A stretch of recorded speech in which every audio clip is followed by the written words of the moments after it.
یہ بڑا سمپل سا اصول ہے. آپ کے تو جو فارمولا ہے اس کے اوپر تو 24 کروڑ سے زائد لوگ تو پھر اس کے اوپر پورے نہیں اترتے, شاید چند 100 لوگ پورا اترتے ہوں. اور اس میتھمیٹکس کو اللہ نے حضرت آدم علیہ السلام کو نبی علیہ السلام کی حدیث میں بتایا نا کہ اپنی دائیں طرف دیکھ تو ایک بندہ, بائیں طرف دیکھا انہوں نے تو 999 بندے. تو حضرت آدم نے کہا یا اللہ یہ دائیں طرف والے کون ہیں؟ تو اللہ نے کہا یہ وہ ہیں جو کہ مقصد کو پا گئے, اور بائیں طرف وہ ہیں جو کہ ہلاک ہو گئے, اکارت رہ گئی سب کچھ, یہ دوزخ میں چلے گئے.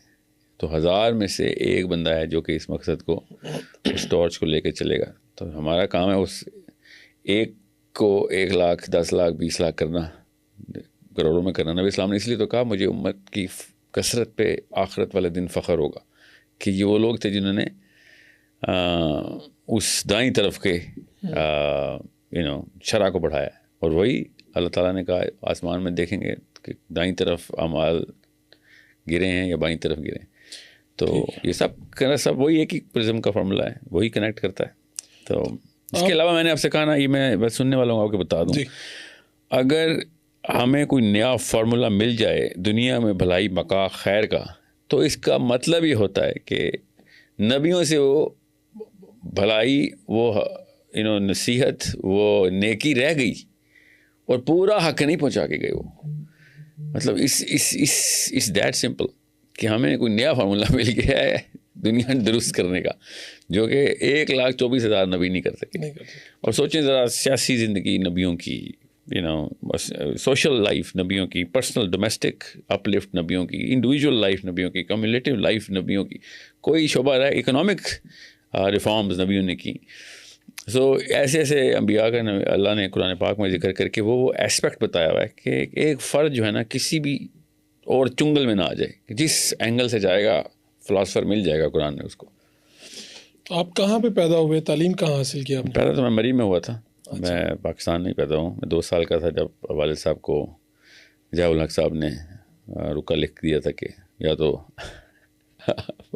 آپ کو ملک چھوڑنا ضروری ہو گیا. تو ایسا کیا کیا والد صاحب نے؟ میرے والد صاحب لکھاری تھے, لکھتے تھے, تو ریولٹ کرتے تھے. وہ بھی کسی بھی موقع کے اوپر چین میں نہیں آتے تھے. جب وہ بڑا مسئلہ دیکھتے تھے تو وہ بڑے دشمن سے خود نبر آزما ہو جاتے تھے. یہ 1989 میں یا جو بھی سن تھی مجھے یاد نہیں ہے ایگزیکٹ, جب بے نظیر سلیکٹ ہو کے آئی تھی, تو انہوں نے والد صاحب کو میرے پرسنل, انہوں نے جن بندوں کو ضیاء صاحب نے ایگزائل کیا ہوا تھا, she wrote letters, my father came in, انہوں نے واپس آئے 6-8 مہینے بعد. انہوں نے پھر بے نظیر کے خلاف بھی وہی بات لکھی کہ تو اس سے بدتر ہے. وہ میرے کوئی پرسنل دشمن تو نہیں تھا. تو اس کے بعد دوبارہ سے ہم واپس چلے گئے. اس طرح ہم آتے جاتے رہے امریکہ. کہاں پہ گئے؟ امریکہ میں. جا تو پہلی مرتبہ ضیاء الحق کی وجہ سے آپ کو؟ جی فرسٹ ٹائم کیا. اور پھر تو والد صاحب کی اپنی تھی, پھر ایگزائل نہیں تھے, بے نظیر ایگزائل نہیں تھے, لیکن انہوں نے دیکھا کہ یہاں پہ کچھ بہتر نہیں ہے. نہیں, میرے والد صاحب کے ہیلتھ ایشوز بھی اتنے بڑھ چکے ہوئے تھے کہ ان کے دل کا مرض, 7 تو ہارٹ اٹیک ہوا ان کو, اور پھر جب ان کی وفات بھی ہارٹ ٹرانسپلانٹ کے بعد ہوئی ہے, تو شکاگو میں. تو اس کے بعد بیچ میں آتے جاتے رہے, بہت دفعہ آئے ہیں. والد صاحب کا کریئر تو بیسکلی لکھنے میں ہی تھا, مگر ہمیں سمجھ آ گئی تھی کہ اتنی بڑی قربانی ایک بندہ دے رہا ہے, اپنی فیملی کو در بدر کر کے رکھا ہوا ہے. لٹرلی بدوؤں والی لائف تھی ہماری کہ کبھی بھی جانا ہے, آنا ہے, کسی ایک شہر میں سیٹل نہیں ہونا. ہمیں کبھی بھی ایسا موقع نہیں آیا کہ ہم کسی ایک جگہ, ابھی بھی خیر ایکچولی وہ یعنی امریکہ میں بھی یہ پرابلم رہا. جی ہر وقت الرٹ پہ تھے نا کہ کبھی جانا پڑے گا, ابھی جانا پڑے گا, حالات ٹھیک ہو جائیں گے. تو ہم تو ادھر تھوڑی ہیں, تو ہم تو جدھر کے ہیں ابھی, اسی لیے. یعنی یہ نہیں سوچا کہ یہیں پہ بس جائیں گے؟ نہیں, never. My father never even got the citizenship. حالانکہ اتنی آفر ہوتی تھی کہ آپ کو تو اسائلم لینا چاہیے. میرے والد صاحب نے کبھی بھی نہیں اس طرح کہ, نہ ہی ہمیں ترغیب دی کہ بھائی تم کسی ایک جگہ پہ مقید نہ ہو جانا.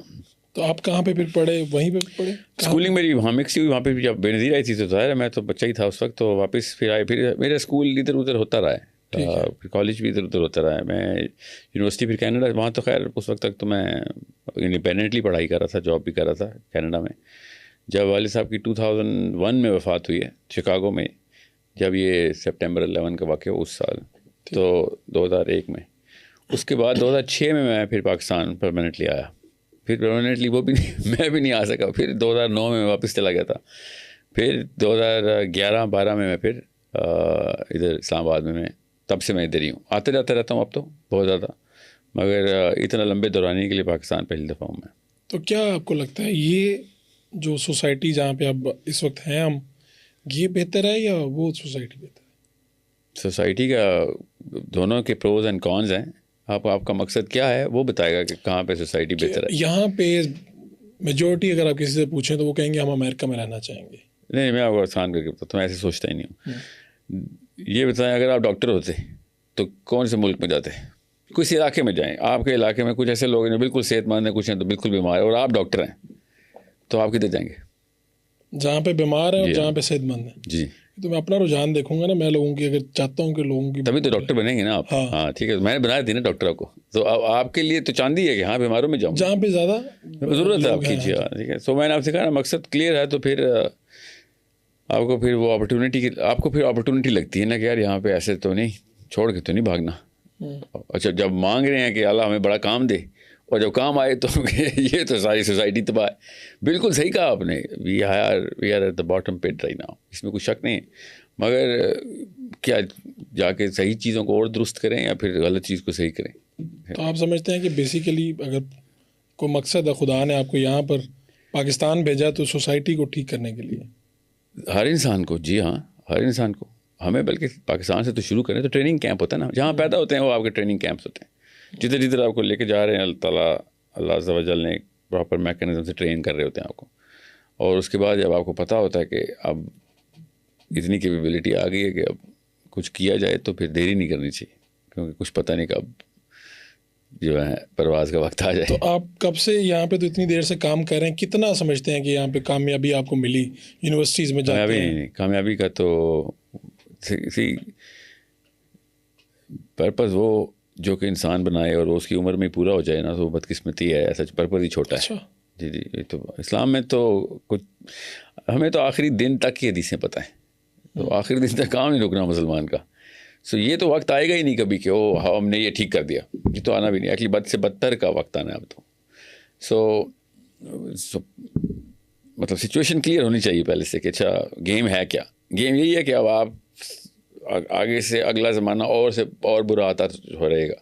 سو آپ نے یہ تو کبھی بھی نہیں سوچنا کہ آپ کے ہوتے ہوئے یا دنیا جو ہے وہ عیسیٰ علیہ السلام کے علاوہ اس وقت دنیا پوری کی پوری ٹھیک نہیں ہونی. سو آپ کا کتنے پرسنٹ کیا حصہ ہے اور کتنی زیادہ آپ ببل کریٹ کر سکتے ہیں جس میں لوگ نوح کی کشتی بنا رہے ہیں, جیسے ہر انسان اپنی اپنی کشتی بنا رہا ہے, جتنے بندے بھرے جا سکتے ہیں بھرے جائیں. اور ایک تو یہ کہ بندے, دوسرا وہ ڈائریکشن ٹھیک رکھی جائے کشتی کی, کہ وہ واقعی میں اسی منزل کی طرف جا رہی ہو کہ جس میں جب امام مہدی آئیں تو کہیں کام آدھا کر گیا تھا کوئی بندہ, باقی کام میں کر لیتا ہوں. یہ میں آپ کی ویڈیوز دیکھتا ہوں تو یا تو یوٹیوبرز کا یہ آپ کے متعلق کوئی رجحان ہے, یا آپ ان میں زیادہ باتیں کرتے ہوں گے, یا یاجوج ماجوج قیامت کب آئے گی, زیادہ اس طرف یوتھ میں فیشن ہے اس طرح کی باتیں کرنے کا. تو کیا مطلب, میں وہی سمجھنا چاہ رہا ہوں کہ اس کا مقصد کیا, آپ لوگوں کو بتانا چاہتے ہیں کہ زندگی کا کہیں پہ اینڈ ہوگا, ایسی ہوگی, آپ کو کیا کرنا چاہیے, یعنی اس سے کیا؟ ایسے نہیں, اچھا سوال ہے, بہت اچھا سوال ہے.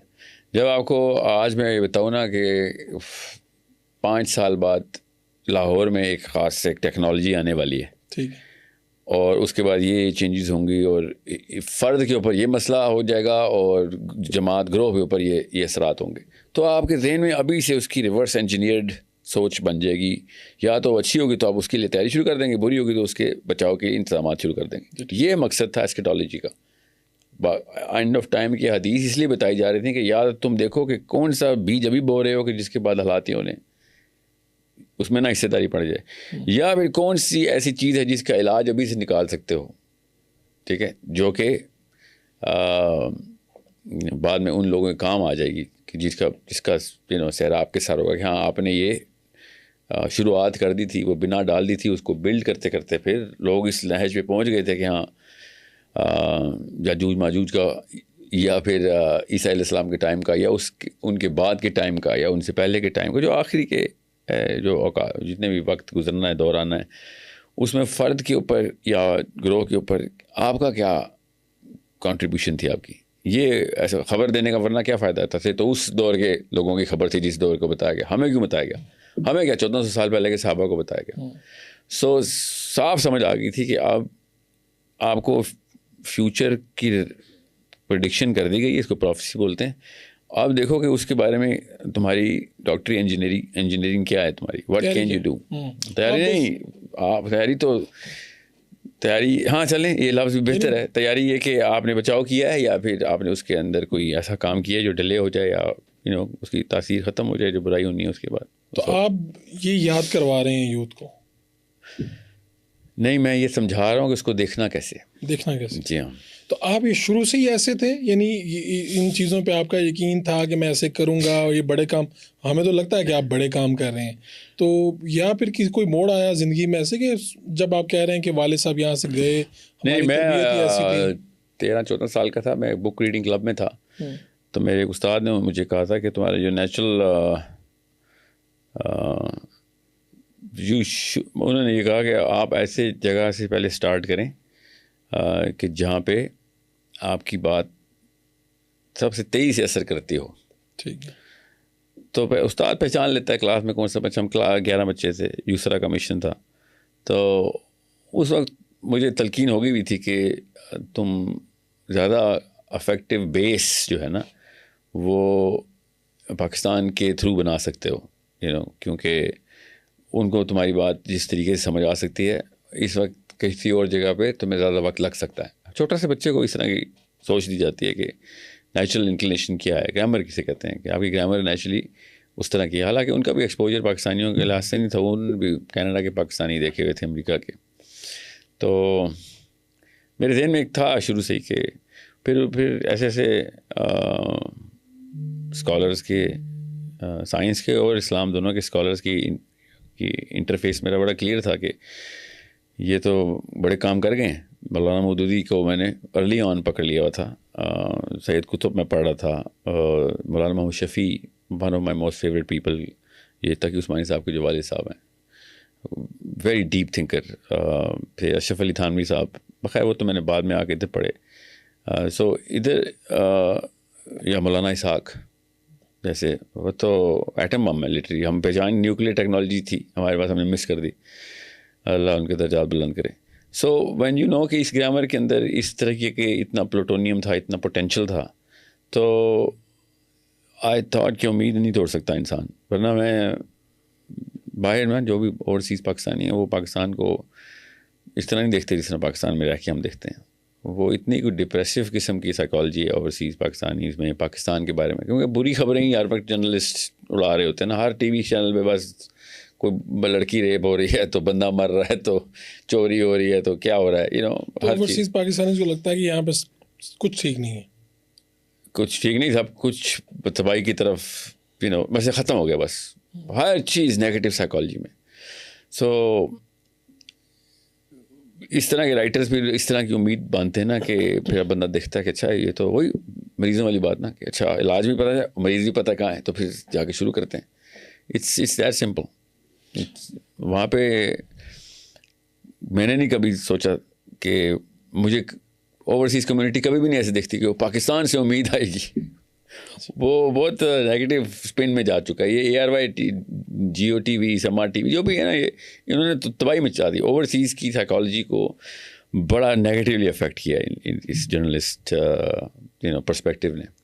یہ میں آپ کی ٹاک سن رہا تھا, آپ کو ایجوکیشن جو انسٹیٹیوٹس ہیں ان سے کیا مسئلہ ہے؟ آپ کہیں پہ کہتے ہیں کہ اسکولوں سے اٹھا لیں اپنے بچوں کو, یا آپ کیا کیوں تباہ کر دیتے ہیں؟ انسٹیٹیوٹ سے نہیں مجھے مسئلہ, میں انسٹیٹیوٹ تو بزنس کرتے ہیں, مطلب ہسپتال جو ہے وہ بزنس کرتے ہیں نا. ابھی تو پرائیویٹ ہاسپٹل بزنس کے لیے کھولے ہوئے ہیں, تو جو پرائیویٹ ہاسپٹل کا اونر ہوتا ہے اس نے کوئی میڈیکل اگر میڈیسن کی ریسرچ کے لیے نہیں وہ اس نے وہ کھولا ہوا, یا پھر کوئی اور کوئی مقصد پیرل میں ہو تو ہو, پرائمری مقصد اس کا بزنس ہی ہوتا ہے. تو اسکول بھی ایسے ہی کھول لیتے ہیں. جس قوم میں تعلیم اور صحت بزنس بنا دی جائے وہ صاف سمجھ آتی ہے آپ کی قوم ہلاکت کے دھانے پہ پہنچ چکی ہے.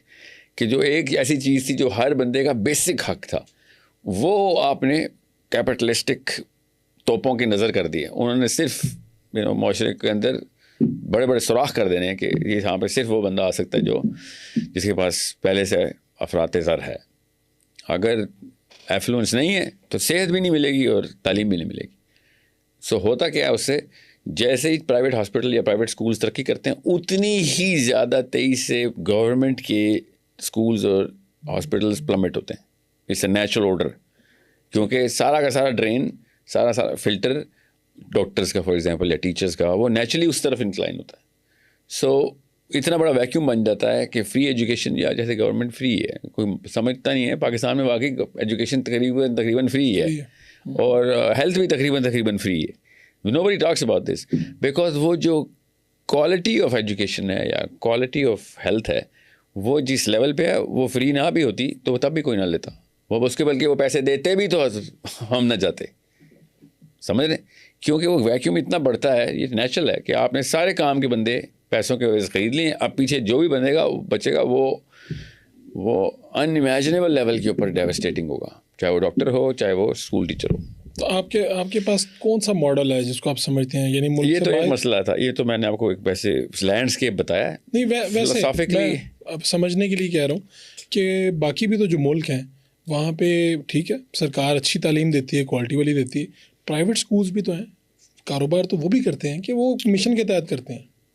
نہیں پرائیویٹ اسکول جو ہیں وہ زیادہ تر ملکوں میں بزنس کے طور پہ ہی چل رہے ہیں, مگر یہ سمجھیے گا میں آپ کو اس وقت لینڈسکیپ بتا رہا تھا. یہ پرابلم ایجوکیشن سسٹم سے یہ نہیں ہے کہ صرف کیپٹلزم ہٹا دو تو ٹھیک ہو جائے گا.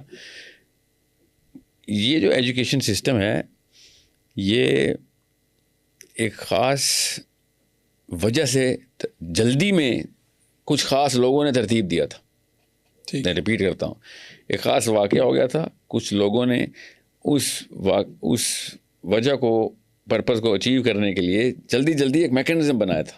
نہ وہ ایجوکیشنسٹ تھے نہ وہ سائیکالوجسٹ تھے, اس وقت نہ سائیکالوجی اتنی ترقی کی ہوئی تھی نہ نیورولوجی اتنی ترقی کی ہوئی تھی کہ سمجھ سکتے بچے کو کہ یہ مشین ہے کیا.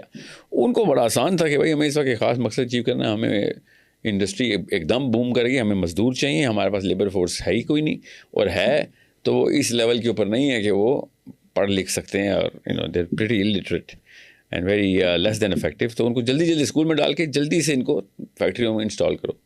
سو industry gave birth to this education system. جب اس کی ماں انڈسٹری ہو تو اس نے ایسے ہی بچہ پیدا کرنا ہے جیسے انہوں نے کیا ہوا ہے, which is the biggest problem. اگر ایجوکیشنسٹ اور سائیکالوجسٹ اور اسی معاملے کے ماہرین آتے, اس معاملے کا مطلب ہے کہ بیسٹ کے سینیریو سائیکالوجسٹ ہوتے, نہیں تو ایٹ لیسٹ سوشیولوجسٹ ہوتے کہ بھائی معاشرے میں کون سے پیرامیٹرز جو ہیں جہاں پہ ہمیں اسپیشلسٹ چاہیے ہوتے ہیں ادھر ہم بچہ تیار کریں اور اس طریقے کا ڈیولپمنٹل پروسیس سائیکل رن کریں. مگر نہیں, ایسا نہیں ہوا. اب وہ جس طرح وہ پولٹری فارم میں بچے نہیں بیچ وائز ہوتے, مرغیاں 10 دسمبر کی انڈے ہیچ ہوئے تھے, یہ 12 دسمبر کو یہ ہے, 13 دسمبر, بالکل اسی طریقے سے اسکول میں بھی 1999 پیدا ہوا بچہ اس بیچ میں اس ڈبے میں رکھا ہوا ہے, 2000 میں اس میں رکھا ہوا ہے. یہ کوئی تو طریقہ ہی نہیں ہے. بچے اس طریقے سے تو انسان کا دماغ جو ہے نا وہ بائیفرکیٹ کیا ہی نہیں جا سکتا, نہ ہی اس کا لیول آف ڈیولپمنٹ. دوسرا, انسان کا دماغ خود بتاتا ہے اس کو ایجوکیشن سسٹم کون سا چاہیے. اب ہمارے پاس ہے یہ مشینیں, ٹھیک ہے, آپ تو اسپیکٹ امیجنگ یہ تک بتا دیتی ہے کہ کون سی جگہ پہ کون سے نیورونس فائر ہونے بند ہو گئے ہیں, ٹھیک ہے, کہاں پہ گیپ آ گیا اور کس طریقے سے پلاسٹیسٹی بڑھانی ہے نیورونس کی, یہ بھی پتہ ہے ہمیں. سو انسان کا دماغ خود بچپن سے تیسرے چوتھے پانچویں چھٹے ساتویں آٹھویں 11ویں سال تک 8-9 بڑی کلیئر امیجنگ دیتا ہے کہ اس وقت کون سا سبجیکٹ پڑھایا جائے اور کس طریقے سے پڑھایا جائے. جب ایجوکیشن سسٹم اللہ نے اندر بنا کے دیا ہوا ہے تو اس کے علاوہ کوئی اور ایجوکیشن سسٹم ڈالیں گے تو وہ وہی بنے گا پھر جو ہو رہا ہے ہمارے ساتھ. تو ہم کیا کریں, جو میجورٹی آپ کو سن رہی ہے, آپ بتا تو رہے ہیں سر, آپ کیا کریں؟ یہ میں نے اس کے اوپر ایک پروگرام بڑا تفصیلی کیا ہوا ہے اور اب تو میں انشاءاللہ ایک اپلیکیشن ریلیز کرنے والا ہوں جو کہ صرف پیرنٹنگ کی, جو کہ ہو چکی ہے ساری. 120 گھنٹے کی ٹریننگ ہے ماں باپ کے لیے کہ بچے کو دیکھنا کیسے ہے. 120 آورز آف ایوری اسٹیج, وہ ہے بھی ایج وائز ہی, اس میں اور بھی بڑا کچھ ہے, مگر سب سے پرائمری اس کا جو بیک بون ہے نا وہ بچے کی سائیکولوجیکل گروتھ ہے. کہ دماغ ہمیں پتہ ہے کیا کیا کمپارٹمنٹس بنائی جا رہا ہے, ہر کمپارٹمنٹ کا مقصد بھی ہمیں بائی اینڈ فار پتہ ہے, اس کو پھر آپ استعمال کیسے کرنا ہے. کتنی دیر کی؟ 120 گھنٹے جی, 120 گھنٹے کی آپ کی ٹریننگ ہے اس کے اندر. تو یہ صرف آپ اور ایڈ کر ہی جا رہے ہیں. ایکچولی میں کچھ دنوں پہلے 2 گھنٹے کا ایک اور بونس پروگرام اس میں ڈالا, وہ چلتا ہی رہے گا. خیر وہ تو آپ والدین کو بتائیں گے کہ وہ اپنے بچوں کو کیسے بڑا کریں, جی پہلے 12 سال کیا کیا کیا جا سکتا ہے, مطلب سوشل اسکلز, ویلیو سسٹم, اپ برنگنگ, کیریکٹر بلڈنگ, یہ تو الگ سے ہے. میں آپ کو خالی ان میں سے ایک چیز بتا رہا ہوں کہ جو بیک بون ہے اس پروگرام کی, کہ ایک پیرنٹ, ماں اور باپ, اسپیشلی ماں, ایک بچے کے ساتھ کیا کیا کام اس نے مسٹ کرنے اور کیا کام کبھی بھی نہیں کرنے گناہ ہیں, ٹھیک ہے. تو اس سے اس کا برین ہارڈ ویئر ہی چھوٹا رہ جائے گا نا. اب ہارڈ ویئر ہی چھوٹا ہوگا تو جتنا مرضی سافٹ ویئر بڑھا دیں. تو دونوں چیزیں, ہارڈ ویئر اور سافٹ ویئر ساتھ ساتھ بڑھاتے رہنا ہے. اور 12ویں 13ویں 14ویں سال تک IQ 30-40 پوائنٹس بڑھانا ہے آپ نے. جو نیچرل آرڈر ہے, اس جو ایوریج ہے اس سے 30-40 پوائنٹس زیادہ ہونا چاہیے ہمارا بچے کا IQ. ہم تو -30 کرتے ہیں نا, 30 اور کام کر دیتے ہیں. ایوریج IQ پاکستان کا 100 ہٹ ہی نہیں کرتا. جس طرح کی حرکتیں کریں مجھے تو لگتا ہے 80 بھی نہیں ہٹ کرتا. تو خود آپ چونکہ سائیکالوجسٹ ہیں تو آپ نے اس لیے یہ سارا ڈیزائن بھی خود کیا ہوگا؟ نہیں, صرف میں نے نہیں, خالی میرے پارٹنرز ہیں. میرے وہ تو نیورولوجسٹ, میرے تو 2-3 پارٹنرز ہیں جو کہ اس وقت مطلب جانز ہاپکنس کا ڈائریکٹر نیورولوجی میرا پارٹنر ہے, اور حامد حیدر صاحب ٹورانٹو میں ہمبر میڈیکل کے چیف ہیں.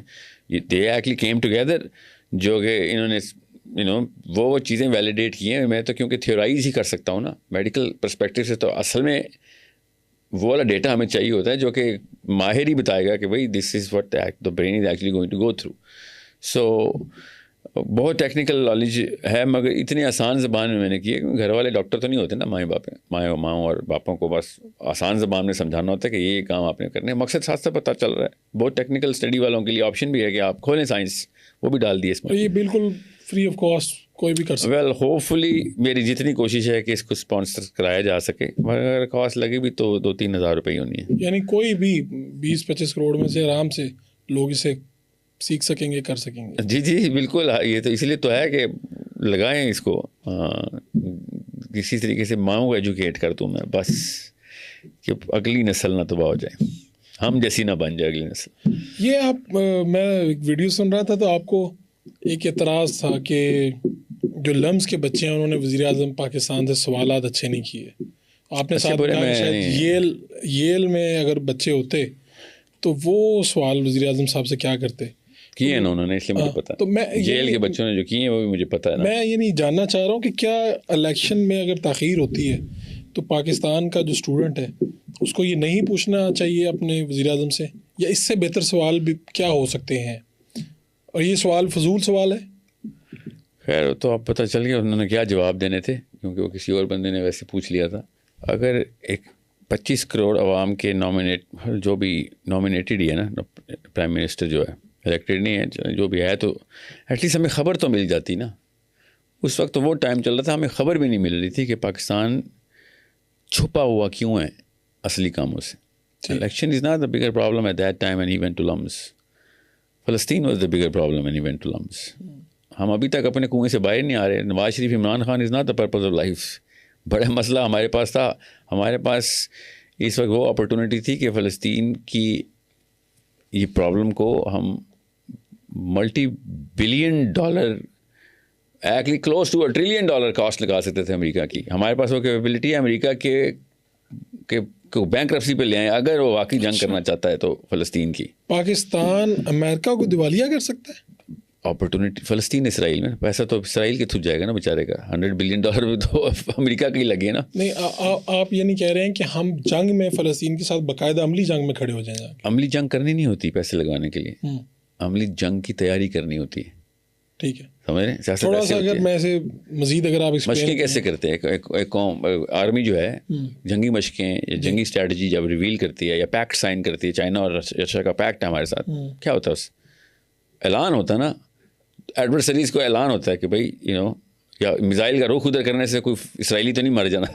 ٹھیک سمجھنے کی کوشش کریں. آپ کہہ رہے ہیں کہ ہم بتاتے تو صحیح کہ ہم کرنے لگے ہیں کچھ, نہ صرف بتاتے دکھاتے کہ واقعی یہ پاسبلٹی ہم تیار ہیں. سیکنڈلی پاکستان کو یا کسی بھی ملک کو چپ کرانے کے جو پیسے لگتے ہیں نا, وہ اس کی سائڈ والے ملکوں کے اوپر پیسے لگا کے کرتے ہیں بزی کرنے کے. انڈیا کو جتنا فنڈ جاتا ہے پاکستان کو بزی کرنے کا, وہ کاکڑ صاحب کو نہیں پتا ہوگا مگر آرمی کو پتا ہے کہ بھائی دس از خالی کوئی ایک ملک تو نہیں ہے اس پورے خطے میں نا.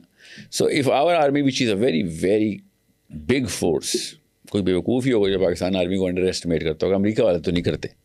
تو جب ان کو پتا ہو کہ یار ہاں اگر پاکستان آرمی کہیں حرکت کر رہی ہے تو نیچرلی 3-4 اور ملک ہیں جو کہ پیچھے سے اس طرح کا دلاسا دے سکتے ہیں. حالانکہ عوام کا دلاسا ہے انہیں, بٹ عوام پریشر ڈال نہیں رہی، اور فوج ہو یا سول ہو وہ یہ دیکھتی ہے کہ بھائی اب عوام کے پریشر ہے ہی کوئی نہیں، یہ وہ ہیں گاؤں والے جن کے اوپر چاہے وہ کوئی رنجیت سنگھ ہے یا گبر سنگھ ہے، انہوں نے غلامی کرنی ہے، کوئی فرق تو پڑتا نہیں ہے. آپ کہہ رہے ہیں کہ اگر پاکستانی عوام بہت زیادہ نکل آتی سڑکوں پہ، صرف نکل نہیں آتی. مجھے جو ابھی آپ لمس کی بات کر رہے تھے، میں تو خیر اس طرح کی تو آگے کوئی اور بات ہے. آپ نے کہا کہ بڑا سوال یہ تھا، سب مین سوال یہ تھا کہ روک کیا رہا ہے. ایک سوال ہی تھا اس وقت جب فلسطین کہ رہی پاکستان روک کیا چیز روک رہی ہے آپ کو یہ کرنے سے. جی فلسطین میں ڈائریکٹ انٹروینشن سے پاکستان کو کیا چیز روک رہی ہے؟ مجھے پتا ہے اس کا آنسر کیا ہے، ہم سب کو پتا ہے کہ یار ہماری اکنامک سچویشن ایسی نہیں ہے، ہمارے ہاتھ بندھے ہوئے ہیں، پیروں میں بیڑیاں لگی ہوئی ہیں، فیوچر سینکشنز سو آن سو فورتھ. ہمیں آنسر پتہ ہے ان سب کے، سمجھ رہے ہیں. مگر سوال الیکشن کا سوال تو ہو سکتا تھا، سوال کیا گریبان پکڑنا چاہیے ہمیں تو ان لوگوں کا سوال پوچھنا ہے. ایک تو مرغا چلتا ہوا خود دڑبے میں آ گیا، آپ نے پھر بھی جانے دیا اس کو. تو آپ کہتے ہیں کہ یہ جو الیکشن یہ کوئی چیز نہیں تھی. یہ تو بہت سیکنڈری ایشو ہے. ابھی بھی آپ سمجھتے ہیں یہ الیکشن پاکستان میں کوئی بھی انسان ایسا نہیں ہے جس کو اس کا صحیح جواب مل جائے الیکشن کا. جی وہ بھی کاغذ صاحب نے دینا ہے، ان کو تو خود بھی نہیں پتا کہ الیکشن کب ہونے نا، اس کا ڈیسیژن تو ہے ہی نہیں نا یہ. لیکن وہ وزیر اعظم بھی قوم کا چیف ایگزیکٹو تو وہی ہے نا، چاہے وہ اس وقت نگران ہے. سمجھ لیں الیکشن کا سوال پوچھ لیا تو جواب ملا اس کا. جواب کچھ نہ کچھ تو دیے ہی ہے نا. وہی نا جو اصلی سوال ہے اس کا جواب نہ دینے کے پیچھے بھی ہمیں جواب مل جاتا نا کہ فلسطین کے پیچھے آپ کی اسٹریٹجی کیا ہے، ہمیں بتائیں. چپ کیوں ہے عوام اس وقت پوری طریقے سے فورس لگا رہی ہے. But LUMS was not even worried نا. لمز کا جو ڈیموگرافک کٹ ہے نا، جو اسٹاٹا بولتے ہیں، جس اسٹاٹا میں لمز ہے ان کا یہ پرابلم، ان کو فلسطین بتاؤ، ان کو تو پتہ بھی نہیں ہونا فلسطین کا دارالخلافہ کیا ہے. دے ڈونٹ ایون نو وہ ایگزسٹ بھی کرتا ہے کہ نہیں. سمجھ لیں ایگزسٹ بھی کرتا ہے تو وہ اینجلینا جولی کی طرح بچے اڈاپٹ کرنے کا سوچ رہے ہوں گے ان کے گھر والے. See, the real problem of Palestine is a religious problem. جب تک ہم اس کو قرآن پاک کے اور توریت کے کلیش کی طرح نہیں دیکھیں گے، سمجھ رہے ہیں. اچھا آپ اسے ایک مذہبی معاملہ سمجھتے ہیں؟ میں جی، اور میں اور بینجامن نیتن یاہو دونوں، جی ہم دونوں، جی ہاں. اور اس کے علاوہ ہمارے ہاں تو یہاں سے آواز اٹھتی ہے یہ انسانی المیہ ہے. ہمارے یہاں کہاں سے ہے یہ؟ کون سے ہمارے یہاں ہے؟ ہمارے یہاں سے دفتر خارجہ سے ادھر سے جب بیانات جاری ہوتے ہیں یہی ہوتے ہیں نا. وہ پھر وہ ہمارے ہاں سے ایسے لوگ ان لوگوں کو سلیکٹ کرتے ہیں، وہ اصلی ہمارے ہاں ہیں. جن لوگوں کو اسلام کا کچھ نہیں پتا وہ ان کو سلیکٹ کر لیتے ہیں، وہ ایسے ایوانوں میں بیٹھ کے پھر کہتے ہیں تو ہیومینیٹیرین ایشو ہے. ویسے آپ نے تو یہ کمال تجویز دی. میں تو چاہوں گا کہ آپ یہ ریٹن میں لکھ دیتے آرمی چیف کو کہ یہ اس وقت ہمیں کوئی چیز کیوں روک رہی ہے، کون روک رہا ہے ہمیں، اور آپ کی آواز سنی بھی جاتی ہے. بائی دا وے ہو سکتا ہے کہ یہ کہیں پہ میرا نہیں خیال ابھی کچھ سال لگیں گے، واللہ العالم، اللہ کو پتہ ہوتا ہے. میری آواز ابھی نہیں سنی جاتی. میری تو آواز لڑکوں تک نہیں پہنچ رہی جو یونیورسٹی کے ہیں. آپ سمجھ رہے ہیں کہ میں یہ مطلب ہے کہ نہیں میرا محاورہ سمجھنے کی کوشش کریں. سننے کا مطلب یہ ہوتا ہے کہ people are not going to take somebody seriously unless that somebody، Urdu میں بتاتا ہوں، میری پوزیشن پہ یا میری پوزیشن پہ جتنے بھی لوگ ہیں ان لوگوں کو سیریس نہ لینے کے پیچھے جو نفسیات ہے میں اس کو سمجھتا ہوں. وہ کیا نفسیات؟ کیونکہ دیکھیں جس طرح کے ٹیگز لگانے ضروری ہوتے ہیں نا ایک عام عوام میں کوئی ایسا ڈیروگیٹری لفظ نہیں یوز نہیں کر رہا کہ جاہل عوام ہے، مگر لٹریسی کتنی 18% ہوگی ہماری. تو زیادہ تر لوگ تو پڑھے لکھے بھی نہیں ہیں، زیادہ تر لوگوں کو تو اردو بھی نہیں سمجھ آتی پاکستان میں. تو یہ حالات ہیں. تو مجھ جیسے بندے کو یونیورسٹی کا یا یوتھ لڑکا لڑکی یا 30s میں اس وقت جو ہے نا وہ ایٹ لیسٹ سن رہا ہے، وہ 50s میں جا کے 40% پاور اور پکڑے گا. میں زیادہ بتا رہا ہوں، اس سے کم ہی پکڑے گا. مجھے پتا ہے جس ڈیموگرافک نے پاور پکڑنی ہے وہ اس کی probability to listen to a person like me ذرا کم ہوتی. جن لوگوں کی زبان، جن لوگوں کو تڑپ ہے اور اللہ رسول کا پتہ ہے، جن لوگوں کو یہ فلسفہ بھی سمجھ آ رہا ہے، وہ جب میری بات سنتے ہیں اس ڈیموگرافک کی probability to do something in the future بڑی کم ہے. ٹھیک ہے. جن لوگوں کی پرابیبلٹی زیادہ ہے ان کو شروع سے ہی دین کا اور اس طرح کا فلسفہ دیا ہی نہیں جاتا.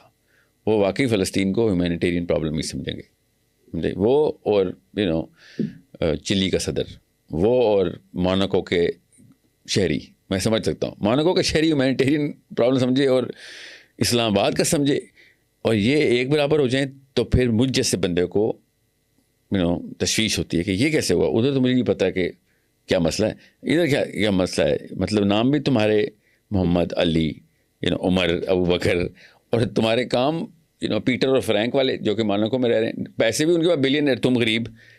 مطلب یہ مجھے سمجھ نہیں آ رہی کہ غریب بھی, دیسی بھی, مسلمان بھی, اور فلسفہ اتنا گورا. یہ امتزاج پہلی دفعہ ہے. ایک رائے یہ بھی آتی ہے کہ اس وقت تو آپ کے اپنے حالات ٹھیک نہیں ہیں, آپ وہاں پہ کیا کر لیں گے؟ آپ کے تو چاروں طرف کیا بنا ہوا ہے, ماحول کیا بنا ہوا ہے؟ بالکل ہمارے حالات بہتر ہیں یا حماس کے؟ ہمارے بہتر ہیں ان سے. تو وہ بغیر حالات کے لڑ پڑے ہیں دنیا کی سب سے بڑی طاقت سے, بغیر کسی حالت کے اور حالات کے.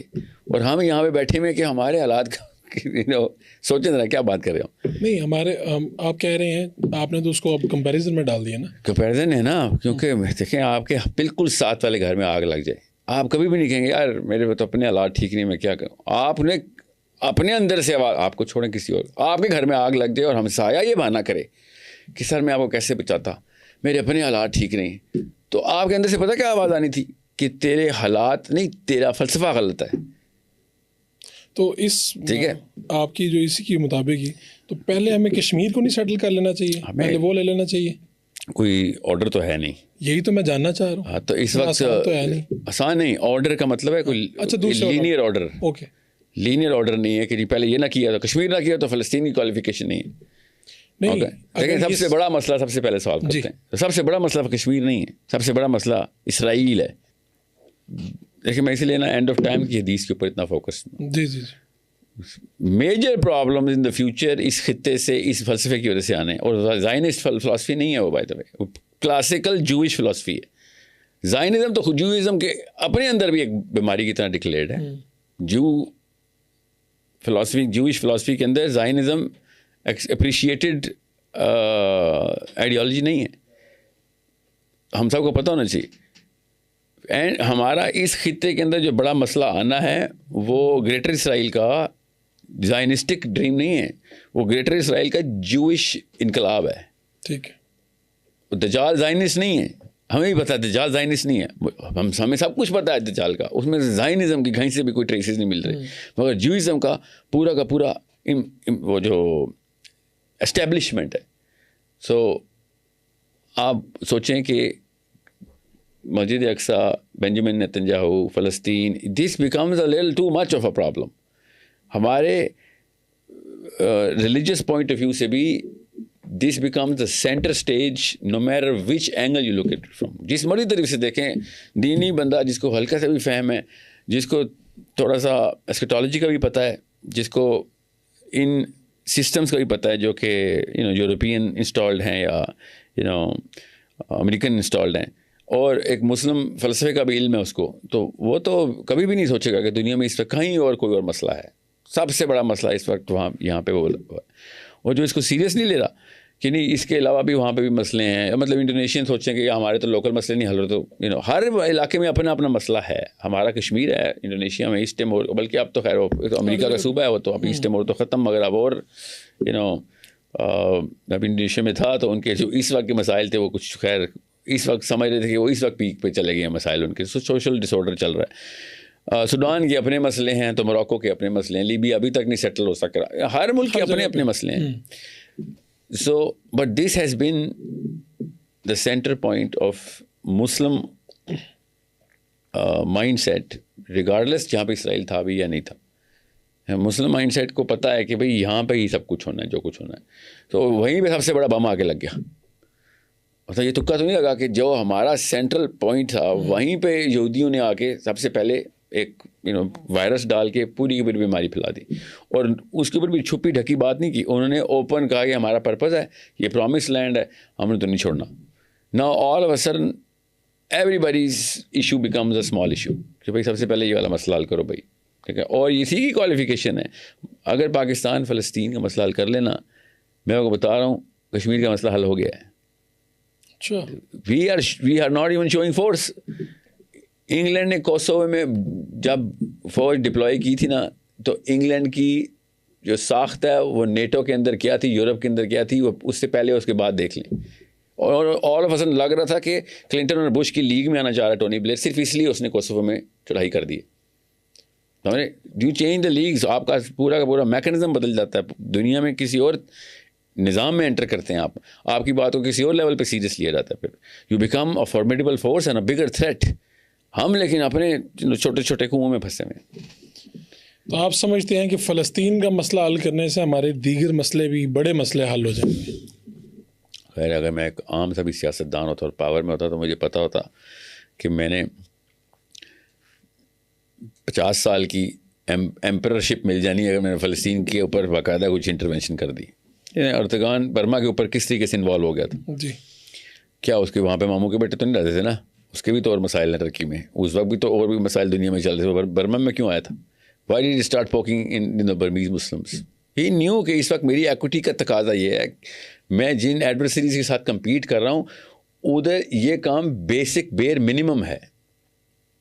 ٹھیک ہے, یہ بہت ضروری ہے کہ ہمیں پتہ ہو دنیا کیسے کام کرتی ہے. ہم ہمیشہ 100 ملکوں کے اندر 100 سے زیادہ ملک ہیں بائی دا وے, امریکہ کی چھاونیاں ہیں, صرف سونا اور اور معدنیات اور یورینیم چوری کرنے کے لیے نہیں بیٹھے ہوئے. It shows a lot of force. South China Sea کے اندر امریکہ کی چائنا کے ساتھ اس لیول کی لڑائی انڈیا پاکستان کی کبھی 65 وار میں نہیں ہوئی. روس اور امریکہ کی ٹینشن اتنی نہیں تھی جتنی اس وقت فلپینز کے ویسٹ میں چائنا اور امریکہ کی ہے. یہ کوئی نخرہ نہیں ہوتا. صرف سیمی کنڈکٹر کی لڑائی نہیں چل رہی, تائیوان کو بچانے آئے ہیں. سیمی کنڈکٹر آپ بن جائیں گے سیمی کنڈکٹر, اور سمجھ لیں نہیں بھی بنیں گے تو اس کے پیچھے آپ پورے کی پوری اپنے ملک کو تباہ کر دیں گے, آپ اکانومی ڈاؤن کر دیں گے کہ چائنا سے پنگا لے لیا آپ نے. سوچیں, اٹس رادر سمپل. جب آپ اس طرح کی بساط دیکھتے ہیں اور شطرنج کے مورد دیکھ رہے ہوتے ہیں آپ, میں کوئی راکٹ سائنس نہیں بتا رہا. اصل میں ہمارا نا پاکستان میں گلوبل اپرچر بنایا جاتا ہے نہیں, ہم صرف لوکل رکھے جاتے ہیں. یہ یہودیوں کی سازش نہیں ہے, یہ ماں باپ کی سازش ہے. یہ آپ بار بار کہتے ہیں, آپ کہتے ہیں کہ کوئی کابل سے بھارت کے درمیان والے لوگ ہیں ہم, جلندھر تک. ہاں جلندھر تک. تو جی یا آپ کو اس سے باہر کی دنیا دکھائی نہیں جاتی یا آپ کا انٹرسٹ ہی اس میں نہیں بنتا, ہماری آپ کا یہی اعتراض ہے زیادہ؟ جی اگر مسلمان گلوبل نہیں سوچے گا تو خود اپنے مطلب کامن سینس ہے. ایک بندہ ایتھلیٹکس جو ہے سوری اولمپکس کے لیے تیار ہو رہا ہے اور ایک لوکل پاکستان کی گیمز کے لیے, کون سا بہتر ایتھلیٹ؟ نہیں, لیکن پاکستانی تو سوچ رہا ہے. اگر پاکستان کی آپ دیکھیں, پاکستانی نہیں سوچتے آپ کے خیال میں یونیورسٹیز میں جا رہا ہوں نا, یونیورسٹیز میں ڈائریکٹلی جاتا ہوں. میں کوئی یوٹیوبر نہیں ہوں, میں تو ہر یونیورسٹی میں پہنچا ہوا ہوں. یہ تو کہتے ہیں نا یوٹیوب پہ بیٹھ کے لیکچر دیتا رہتا ہے. سویر میں اتنا سیمپل لے رہا ہوں, کرتے ہیں کوئی یونیورسٹی نہیں چھوڑی میں نے, کئی دفعہ جا کے سیمپل لے رہا ہوں کہ وہی پتہ تو چلے اس کا بیسک آئی کیو کیا ہے. پاکستان کا لڑکا, کیونکہ لڑکیوں کو تو میں گنتا ہی نہیں, ان کو تو بالکل بھی نہیں کچھ بتایا جاتا نا, بالکل زیرو پہ بٹھائی ہوئی عورتیں ہم نے اپنی. ٹھیک ہے, اس کو دنیا میں ٹکے کا علم نہیں ہے کہ دنیا میں کہاں پہ کیا چل رہا ہے. یہ کسی کو مطلب اتنا ہمیں ڈینس کر دیا گیا. ہمیں دیکھیں گھر میں وہی ہوتا ہے جو گھر کے ماں باپ کر رہے ہوتے ہیں. اب ماں باپ عمران خان نواز شریف کی مرغوں میں لڑائیاں دیکھ کے بڑے کریں گے. ہمیں تو لوگوں نے سمجھنا دنیا کا مطلب ہی ہے, اس میں ماں باپ کے علاوہ اور کسی کا قصور ہے. آپ کو اس وقت امید کس سے ہے؟ پاکستان کے اسٹوڈنٹ سے ہے, پاکستان کے جو سیاسی؟ ہاں اللہ سے مجھے میں بھی ویٹ کر رہا ہوں اللہ سے, کیونکہ جو حالات ہیں اس وقت اس میں کوئی ایسا کوئی ایک چنگاری اڑ رہی ہے کہیں سے. اور دیکھیں بام بنانا اور بام ڈیٹونیٹ کرنا دو الگ کام ہوتے ہیں. سام ہاؤ بام بن رہا ہے, اب اس کو ڈیٹونیٹ کرنے کے لیے ہمیں اس طرح کے 1 2 3 4 5 کیا پتہ زیادہ ایونیوز چاہیے, چاہے کہ ریلیجس اسکالرشپ سے آ رہا ہو, یونیورسٹیز سے آ رہا ہو, کوئی رائٹرز ایسے ہوں جو کتابیں ایسے لکھ رہے ہوں, اسپیکرز ایسے ہوں جو کہ سوچ بنا رہے ہوں. یہ سب ملا ملو کے آپ پیچھے سے بیٹھ کے دیکھیں گے تو آپ کو پتہ چلے گا الحمدللہ کہ کتنے زیادہ پلوٹونیم ہے, اس در کم پلوٹونیم ہے. سب کو کمبائن کریں گے تو ایک زیادہ بڑا افیکٹ کریٹ ہو سکتا ہے. ایک دوسرا, کس موقع پہ کس کو کہاں پہ استعمال کرنا ہے, کہاں پہ کامن لائنز ہیں جہاں پہ ریلیجیس اور سیکولر دونوں گزرتے ہیں, وہاں پہ کون سے لوگوں کی پریزنس ہے, کس طرح کا لٹریچر دیا جائے یا اس کو ٹریننگ دی جائے جہاں پہ دونوں اکٹھے ہوتے ہیں. جہاں پہ صرف ریلیجیس کمیونٹی ہوتی ہے وہاں پہ کیا ٹریننگ دینی ہے. ریلیجیس کمیونٹی کو تو ہم نے بالکل زیرو پہ رکھا ہوا نا, ان کے inferiority complex competence skill zero کی ہوئی ہے. سم ہاؤ لگتا ہے مجھے بائی ڈیزائن کی ہوئی ہے. دینی بچہ اتنا نکارا ہے کہ اس کو تو یہ بھی نہیں پتا ہونا کہ پاکستان کہ آس پاس کے ملک کون سے ہیں, چھوڑیں کہ دنیا میں کیا چل رہا آپ سمجھتے ہیں کہ ریاست نے یہ ڈیزائن کیا ہے؟ جس نے بھی کیا ہوا ہے وہ تو ایک لمبی بحث ہے, مگر ماں باپ کے ہاتھ میں ہوتا نا کہ کس طریقے سے. دوسرا جو لبرل انسٹیٹیوٹس ہیں ہمارے, ان کو بھی جتنا بھی کچھ بتا دیا جائے ان کو اسلام کا ٹکے کا علم نہیں ہوتا.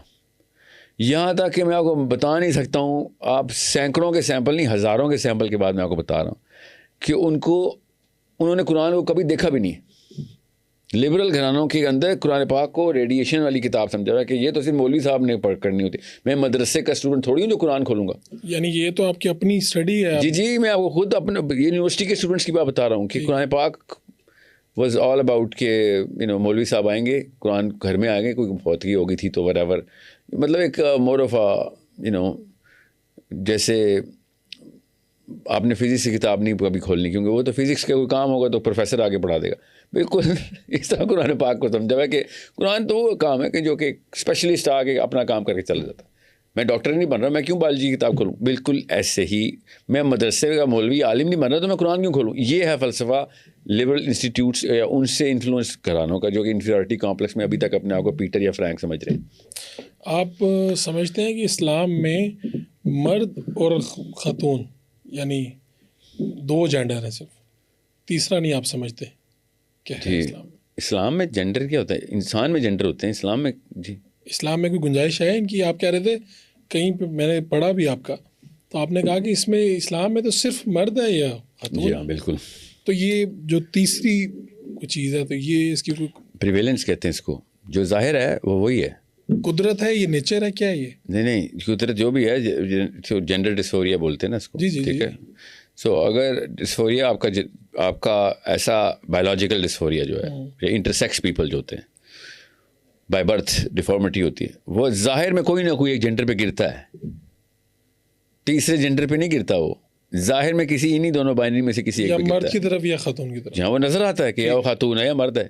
ٹھیک ہے. اس کا جینیٹیلیا ڈسپوزیشن جو بھی آئی ہے, اس کی جینیٹیکل ڈسپوزیشن جو بھی ہے, اسے ڈزنٹ میٹر. اسلام میں بھائی جو ظاہر ہے وہ ہم تو اسی کے اوپر, تیرے اوپر اصول وہی لگیں گے. تو آپ کے خیال میں جو جس طرف رجحان ہوتا ہے اس کے ID کارڈ پہ وہ لکھا ہونا چاہیے, بایولوجیکل رجحان. جی مرد مجھے لکھا ہونا چاہیے. وہ بے شک آپ اس پہ جو بھی لکھیں, اصول اسلام کی انہیریٹنس کا لا اس خواجہ سرا پہ وہی لگے گا. جو ظاہر میں لڑکا ہے تو اس کو لڑکے والی وراثت ملے گی, اس کو لڑکے والے ڈیوٹی بھی وہی ملیں گی. یہ جو ہمارے سامنے آئے, خود مجھے بھی کئی لوگوں سے ملنے کا اتفاق ہوا جو پہلے لڑکی تھی بعد میں لڑکا بن گیا, خود سرجری کرا کے. جی سرجری کرا. وہ دیکھیں وہ انٹرسیکس نہیں ہے, جو اللہ تعالیٰ کی طرف سے بائی برتھ بغیر اپنی کسی مرضی کے کوئی ڈیفارمیٹی ہو گئی ہے کسی کو, پھر میں سمجھ سکتا ہوں نا. پھر میں آپ کو یہ بتا رہا ہوں, جو خود بھائی صاحب کو شوق ہے لڑکا بننے کا یا لڑکی بننے کا, ٹھیک ہے, وہ اسلام میں نہیں ایسی کوئی ریکگنیشن نہیں. لیکن یہ کامن سینس میں بھی ایسے, کامن سینس کے بھی خلاف ہے. اس کو شوق ہوگا لڑکی بننے کا, اس کو نہیں شوق ہوتا, کسی اور کو شوق ہوتا ہے جو اس کو کنوینس کرتا ہے بچپن میں, اور وہ اس کے شوق پورے کر رہا ہوتا ہے. یہ بچپن کا مسئلہ ہے. تو آپ ڈیفینیٹلی اس طرح کے کسی سے ملے بھی ہوں گے, کئی لوگوں سے. میرا پیشہ بھی یہ ہے نا, میں کافی ایسے لوگوں سے ملا ہوں. ان لوگوں کا بچپن میں کوئی نہ کوئی مسئلہ ہوا ہوتا ہے, بچپن میں پیرنٹس کے تھرو ہوتا ہے یا کہیں اور. اور اس کا سوشل اسٹیٹس سے کوئی تعلق نہیں ہے, امیر غریب کچھ بھی ہو سکتا ہے. جی سائیکالوجی تو انسان کی ہے نا, اس کا مگر دونوں اینڈس کے اوپر ایکسٹریم ہے. سوال آپ کا ذرا سا ٹیکنیکل ہے. عمرا کے اندر ایکسٹریم میں بھی یہ مسئلہ آ سکتا ہے اور غربا کے ایکسٹریم میں مسئلہ آ سکتا ہے. اسپیکٹرم کے بیچ میں یہ والے مسائل جتنے غریب میں بھی اتنے امیر میں ہیں. جتنا ایفلوئنس بڑھائیں گے اس میں بھی پرپورشن پایا گیا ہے, اور جتنا کم کریں گے پیسہ اس میں بھی یہ پرپورشن پایا گیا ہے. یہ سوال میرے چونکہ بعد میں آیا, ننکانہ میں ایک لڑکی تھی, وہ لڑکا بن گیا اور بعد میں اس نے نمازیں پڑھانا شروع کر دی, وہ امام مسجد بن گیا, خود سرجری کرا کے, خود سرجری کروا کے. لڑکی لڑکا بن گئی, لڑکی لڑکا بن گئی. یہ تو خود مجھے ملنے کا موقع ملا, انٹرویو کرنے کا موقع ملا. میں نہیں یہ سمجھ پایا کہ کیا اس میں کوئی دینی رجحان تھا جس کے لیے وہ امام مسجد بننے کے لیے اس کو کچھ ضرورت پڑی کہ وہ اپنی سرجری کروا لے کیا. کیونکہ آپ کی اس بات کے بعد یہ ایک آرگومنٹ آیا نا کہ یہ لوگوں کو شوق ہے یا کسی نے کنونس کر دیا انہیں. لیکن ہمیں یہ اس نے خود یہ بتایا کہ اس کو یہ پرابلم, نشانیاں, اس کا ملان, رجحان, چیزیں اس طرف آئیں, اور پھر ایک ٹائم پہ ڈاکٹر کے پاس وہ گئے تو ڈاکٹر نے یہ بتایا اسے, جس پہ اس نے کیا ننکانہ میں وہ بیٹھا ہے, اس کا کیا اس سے بڑا کوئی مقصد ہو سکتا ہے. میں یہ سمجھنا چاہ رہا ہوں ایک طالب علم عالم سوال ہے آپ سے. نہیں خیر ایک کیس اسٹڈی سے اتنی کچھ جنرلائز نہیں کریں گے اس بات کو, مگر زیادہ تر لوگوں کی بچپن کے معاملات میں یہ اب تو اتنا ڈیٹا ہے ہمارے پاس, اب ان لوگوں کی سائیکولوجیکل پریشر اتنا بچے پہ ہو, اسی لیے ان کی خودکشی کا سوسائڈ ریٹ بھی سب سے زیادہ دنیا میں. جی ہاں سب سے زیادہ. تو انٹرسیکس کے بعد ان لوگوں کا جو شوقیاں ہیں. ٹھیک ہے, تو کوئی وجہ ہے تو ویسے تو نہیں کوئی. اب خواجہ سرا خودکشی دنیا میں سب سے زیادہ کرتے ہیں اور بنتی بھی ہے, کیا بلا اتنا ہم ان کو دھتکارتے ہیں, جانوروں والا سلوک کرتے ہیں, تو اگلے بندے نہیں تو مطلب قاتل ہم ہیں ان کی. خواجہ سراؤں کی بات کر رہا ہوں جو انٹرسیکس ہیں, ٹھیک ہے, ہم نے خود قتل کیا. جی ہاں بالکل. جو باقی یہ ہیں, یہ جو اب سیکنڈ کلاس ہے کہ جس کو کیا کہیں گے, ٹرانس جینڈر بولیں گے ہم ان کو. ٹرانس جینڈر وہ ان کو جینڈر نہیں سمجھ آیا کہ وہ میں لڑکا ہوں یا لڑکی ہوں, کیونکہ وہ بچپن میں انہوں نے ڈیسیژن لے لیا تھا کہ میں لڑکی ہوں. 8 سال کا بچہ ڈیسیژن لے رہا ہے کہ میں ایک لڑکی ہوں اور میری سرجری کرا دو. 8 سال کے بچے کی دنیا میں کوئی بھی انسان کسی اور بارے میں ڈیسیژن نہیں مانتا, کینیڈا میں نہیں مانتا سوائے اس ڈیسیژن کے. اس کے چھوٹے چھوٹے جو خطرناک ڈیسیژن نہیں بھی ہوتے ہیں وہ بھی نہیں مانتے. ٹھیک ہے, اور مگر اس سے زیادہ خطرناک کہ اس کے جسم کے حصے کاٹنے شروع کر دیے وہ مان لیتے ہیں ہم کہ اس کی رائٹ ہے. تو اس کا مطلب ہے پیچھے کوئی اور کہانی ہے. سو یہ نفسیاتی مسائل کے شکار لوگ ہیں اور کچھ بھی نہیں ہے. ڈیٹا پروو کر چکا ہے کہ ایسا کچھ بھی معاملہ نہیں ہے. سائیکالوجسٹ کو پتہ ہوتا ہے, یہ بس اپنے نخرے پورے کر رہے ہیں جو سائیکالوجسٹ ہیں, جان کے بڑی بڑی گرانٹس لینے کے لیے انہوں نے ایسے ایسے پیپر پبلش کیے ہیں سیاسی مقاصد پورے کرنے کے لیے کہ ہاں یہ اصل میں بھی ایسا کوئی ڈیفارمٹی ہو سکتی ہے انسائڈ جو مائنڈ کی, جس میں آپ مطلب اف اینی تھنگ اگر انہوں نے ڈالنا تھا تو میں ایز اے ماہر نفسیات بتا رہا ہوں تو اس کو اسپلٹ پرسنالٹی ڈس آرڈر میں ڈالنا چاہیے تھا. اسکیزوفرینیا کا ہر بندہ پھر اسی کمپارٹمنٹ میں آتا ہے یا یہ اس کمپارٹمنٹ میں جاتے ہیں, وہ تو نہیں ہم نے ڈالا. Some how this is become one of the most talked about, اور حالانکہ سب سے کم شرح ہے اس آبادی کی دنیا میں. جتنے مرضی شوقیہ لوگ ہوں, مجبوراً ہو بے شک, سائیکولوجیکلی ڈیمیجڈ ہیں لوگ, مگر ان کی شرح پھر بھی کم ہے سب سے, مگر ان کے بارے میں لکھا سب سے زیادہ جا رہا ہے, ان کو مائلیج سب سے زیادہ مل رہی ہے. اس کا مطلب ایجنڈا کچھ اور ہے پیچھے سے. بڑے بڑے مسائل کو کبھی بھی مائلیج نہیں ملی. انسان کے میڈیکل ایشوز میں ٹاپ آف دا لائن یہ نہیں ہے, اس سے تو جان بھی نہیں جاتی. کچھ ایسے تو ایشوز میں جان بھی جاتی ہے. آپ بتائیں اسکیزوفرینیا پہ کتنے پیپر پڑھے ہیں آپ نے, کتنے ٹی وی پہ اشتہار دیکھے ہیں آپ نے, کتنی موومنٹس دیکھی ہیں آپ نے, کبھی بھی نہیں. ان پہ کیوں اتنی ہے, اس ایسا کیا ہے, اتنا بڑا کیا مسئلہ ہو گیا, why is that such a big problem. So اوپر سے باقی کے مسائل کی لسٹ میں بتاؤں تو طوطے اڑ جائیں سب کے. یہ تو چلتے پھرتے ایڈس کے پیشنٹ ہیں, آبویسلی ان کا قصور بھی نہیں, ان کو لگنی ایڈس. اور سوچیں ایک کو لگی پتہ نہیں کس کس کو لگوائیں گے. یہ ان کو پتہ بھی ہے, ہر ایک کی جیب میں HIV کی ٹیسٹنگ کٹ پڑی ہوئی ہے ان کے, ہر 90 دن کے اندر ان کو ٹیسٹ کرنا پڑتا ہے کہ ایڈس تو نہیں ہوگی. سو یہ کہانی ہے نا, یہ والی چیز نہیں دکھا رہے ٹی وی پہ, باقی کی سب چیزیں دکھا رہے ہیں. یہ ابھی ان 10 15 20 سالوں میں کون سے مذہبی رہنما ہیں جنہوں نے آپ کو متاثر کیا؟ میں دنیا میں جی ابھی کی پاکستان کی بات ہو رہی ہے یہاں پہ. پاکستان کے ٹاپ 10 میں تو نہیں آتے میرے, ایسا چاہیے تو ایسا پاکستان کے اندر مولانا اسحاق جو ہیں وہ ان سے آگے میرے دور کی بات بتا رہا ہوں جہاں پہ میں نے ہوش میں پڑھا ہے. مودودی صاحب میرے سے پہلے کے تھے, اس لیے میں نہیں ان کو ڈائریکٹلی تو نہیں میں ان سے, مگر انہی کے کتابیں پڑھ کے پتہ چلا کہ ہاں وہ تو تھا پورا کا پورا ایک پورا انسٹیٹیوٹ تھا. مگر مولانا اسحاق کی وہ ایک طرف, باقی سارے ایک طرف ہیں. اور حافظ اسرار صاحب کے بارے میں کیا رہا ہے؟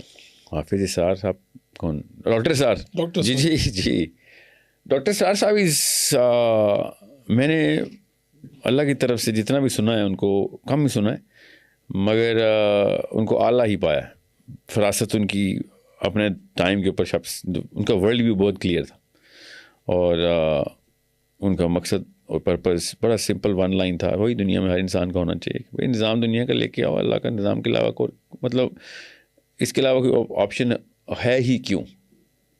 ہمیں اختراع ہے وہ انسانی ذہن کی, اگر کوئی اور آپشن ہم نے بنا لی ہے.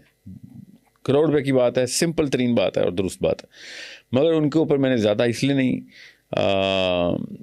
وقت کی قلت اور ان کے پیرالل میں جو چیزیں میرے سامنے آ رہی تھیں وہ, کیونکہ ڈاکٹر صاحب کا تو مقصد مجھے پتہ ہے. اگر تو کوئی اختلافی معاملہ ہوتا تو میں کہتا یہ کوئی اور لاجک، کوئی اور منطق، کوئی اور راہ بھی ہے جو کہ نکالی جائے، یا ٹرانزیشن کی کوئی بات کی ہے. But he was right on the right.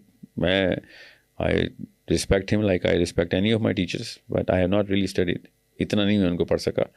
میں ہر اس چیز سے اتفاق کرتا ہوں جو اس نہج پہ ہو کہ اسلام کا نظام دنیا میں قائم کرنا پہلا اور اونلی پرپز یہی ہے ہمارا، پہلا بھی اور آخری بھی. تو کیا یہ سیاست کے ذریعے ممکن ہوگا؟ سیاست کے ذریعے ہی ممکن ہوگا، اور کیسے ممکن ہوگا؟ تو آپ کبھی سوچتے ہیں کہ ایسا وقت بھی آئے گا کہ آپ کوئی تحریک چلائیں گے یا سیاسی پارٹی چلا رہا ہوں میں، یہ تحریک ہی ہے میری، اور کوئی باقاعدہ سیاسی پارٹی بنا لیں گے؟ پارٹی جو ہوتی ہے نا وہ آپ نے ڈیموکریسی کے اس میں رکھا. پاکستان میں یہی ہے نا فی الوقت؟ نہیں ابھی ہے نا، انشاءاللہ نہیں رہے گی، انشاءاللہ جلدی ختم کریں گے. کیا دیکھ رہے ہیں اس کو؟ میں اسلام دیکھ رہا ہوں انشاءاللہ، میرا تو کام ہے دیکھنا اسلام. آپ کہہ رہے ہیں کہ پھر جمہوریت کا نظام یہاں سے بائنڈ اپ ہو جائے گا؟ خود ہی ہوگا انشاءاللہ. تنگ آ جائیں گے لوگ یہاں سے؟ تنگ تو وہ آ چکے ہیں، ورنہ ووٹ ڈالتے. ٹھیک ہے، زیادہ تر پاکستانی ووٹ نہیں ڈالتے. بالکل ٹھیک ہے. تو وہ جو ڈالتے ہیں ان کو پتہ ہے کس طریقے سے ووٹ ڈلوایا جاتا ہے، وہ بھی ڈالنا نہیں چاہتے، ٹھیک ہے، وہ مجبوراً نہیں ڈال دیتے ہیں. میں ڈیموکریسی کے حق میں اس لیے نہیں ہوں کہ پاکستان کی جو عوام ہے وہ ڈیموکریسی کے قابل نہیں ہے. ڈیموکریسی ایک بڑا سینسیٹیو سا انسٹرومنٹ ہوتا ہے، بڑی پاور ایک عام آدمی کو ملتی ہے. عام آدمی اس قابل نہ ہو کہ اس کو سڑک کراس کرنے کی پاور نہیں ملنی چاہیے، وہ بھی کسی کی جیب کاٹ رہا ہے ادھر، وہ اپنے جیسے ہی لے کے آئے گا نا پھر. ٹھیک ہے، تو ان کو اگر اتنی پاور دے دیں گے آپ، ہاں جی میرا صدر مسٹر چور آپ چنیں، تو مسٹر چور ہی چنے گا نا، بڑا چور. ٹھیک ہے، ایک قوم میں اگر اتنی فراست نہ ہو کہ نواز شریف یا شیخ رشید ٹائپ بندہ کھلے عام سڑکوں پہ گھوم رہا ہو، جو جیلوں میں ہونے چاہیے لوگ، اس لیے نہیں کہ کرپشن ہے، اخلاقی طور پہ these people should not be allowed in the streets. آپ عمران خان، نواز شریف، بلاول، یہ سب کو ایک ہی اس میں رکھتے ہیں آپ؟ نہیں بالکل بھی نہیں، مگر ڈیموکریسی کے اندر یہ لوگ مجبوراً مجھے اس لیے رکھنے پڑتے ہیں کہ ان میں سے کسی ایک کو بھی میں ریکگنائز کروں گا تو کامن سینس ہے ان کے اس پورے سرکٹ کو بھی ریکگنائز کرنا پڑے گا نا ڈیموکریسی کو. میرا ایکڈیمک ریویو بتا رہا ہوں آپ کو، میں جلدی آپ دیکھیں گے انشاءاللہ، وقت لگے گا. ابھی میں پوری دنیا کے ہر ملک میں جا کے مسلمانوں کو جگا رہا ہوں، ہر یونیورسٹی میں، دنیا کی ہر ملک میں انشاءاللہ.